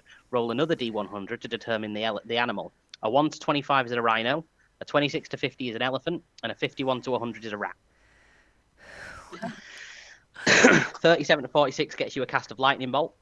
47 to 49, a cloud of 600 butterflies fills a 30-foot radius and heavily obscures the area for 10 minutes. Fucking hell. 50 to 53, you cast Enlarge on the target. If the target can't be affected by that spell, or if you didn't target a creature, you become the target. 54 to 58, you cast Darkness. 59 to 62, grass grows on the ground in a 60-foot radius centered on the target. If grass is already there, it grows to 10 times its normal size and remains overgrown for a minute. 63 to 65, an object of my choice disappears into the ethereal plane. The object must be neither worn nor carried, and within 120 feet of the target, no larger than 10 feet in any dimension. 66 to 69, you shrink yourself as if you've cast Reduce on yourself. 70 to 79, you cast Fireball. 80 to 84, you cast Invisibility on yourself. 85 to 87, leaves grow from the target. If you chose a point in space as the target, leaves sprout from the creature nearest to that point. Unless they are picked off, the leaves turn brown and fall off after 24 hours. 88 to 90, a stream of 1d4 times 10 gems, each worth 1 gold piece, shoot from the wand's tip in a line 30 feet long and 5 feet wide. Each gem deals 1 bludgeoning damage, and the total damage of the gems is divided equally among all creatures in the line. 91 to 95, a burst of colourful shimmering light extends from you in a 30-foot radius, blah, blah, blah. Basically, it's the thing colour spray, you blind things for a minute. 96 to 97, the target's skin turns bright blue for 1d10 days. Nice. And then 98, 99, or 100. If you targeted a creature, it must make a DC 15 Constitution saving throw. If you didn't target a creature, you become the target and must make the saving throw. If the saving throw fails by 5 or more, the target is instantly petrified. On any other failed save, the target is restrained and begins to turn to stone. While restrained in this way, the target must repeat the saving throw at the end of its next turn, becoming petrified on a failure. Nice. Petrification lasts until the target is freed by the Greater Restoration spell or similar magic. Holy shit. So that's what that one does. Oh, Jesus. That's the chaos stick. Basically, yes. The other one, not quite as bad. The other one is just a wand of lightning bolts, so it just does basic lightning bolt spells. I believe you could, depending on how many charges you use, determines what level spell it casts. So, again, it has 7 charges. For 1 charge, you cast a 3rd level lightning bolt. For every charge over that you expend, you cast a next level up lightning bolt. So if you used 6 charges, you would be casting a 9th level lightning bolt with it. Nice. Interesting. Very interesting. Such that's fun. Will they resist them? Oh, sorry, 8th level would be if you use all the charges at once, it'd be a 9th level. And if you use all of them, you just roll a d20, and on a 1, it crumbles into ash and is destroyed. But I mean, you've got a 19 in 20 chance that won't happen. So. But then how did today go? True. It's all up to RNG Jesus. But yeah, those are the two ones that you got. Nice. So those are there for any spellcasters in the party to play with. Nice. Thank you as always for the presents. Not a problem. You're all very welcome. It was because I feel like it's too soon for another level up because it's not been that long since we leveled up last. So thought a nice new item each. Keeps us happy and we don't complain as much. Yeah, it does. Exactly. Yeah. But that's it for tonight. So thank you all as usual for coming. I hope it lived up to people's expectations. I know people have been a bit apprehensive and stuff about the session, so I hope it was good enough and that you all enjoyed yourselves. We've enjoyed every single session so far, trust us. The apprehension and the guessing and the excitement is all part of the fun. I wouldn't change it for the world. I also really love the chance to do a bit of role play as well, rather than just a combat. That was really nice. Thank you, everyone. I'm glad we ended it as soon. I mean, there was nothing specifically that said I had to let the skeletons die when the guy died, but I thought if we kept it going, you were all going to die. So I'm like, no, it makes sense. The necromancer died, the skeletons will fall too. That was my logic. That is what I actually. Yeah. But yeah, I was the same. Like I thought that is what necromancy is. Like as soon as you kill the necromancer, they should all. In general, yes, but there's nothing in the rules that says that has to happen. Oh, okay. But you're so a kind and benevolent basically. DM. Yeah. I'm very nice. I mean, there was a chest of weapons in there, but nobody thought to look. So that was see if I was back by then, and I knew the tables didn't work, and I was still alive. That was my next point of view. I was going to try and find more weapons. Fucking hell! There was a chest mentioned in the last session that there was a chest in the room, and if anybody had thought to remember back and think, oh, well, there was a chest in here. What's in it? It would have been a load of blunt weapons, which would have come in really handy. And a couple of a warhammer, a couple of maces, and that's what's broken me just now. That. Well.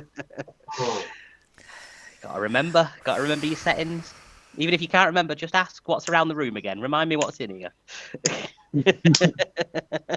Noted. Start of every Right, guys. Remind me what's in here again. Just remind me what was in this room again. I'm going to head off. Yeah, catch you later. No worries, Callum. Bye, Callum. Cheers, lads. See you later. Bye. Yeah. Bye. I'm going to go too, guys, so the echo will go. So No see you worries, later. no worries. Thank you, guys. Lovely.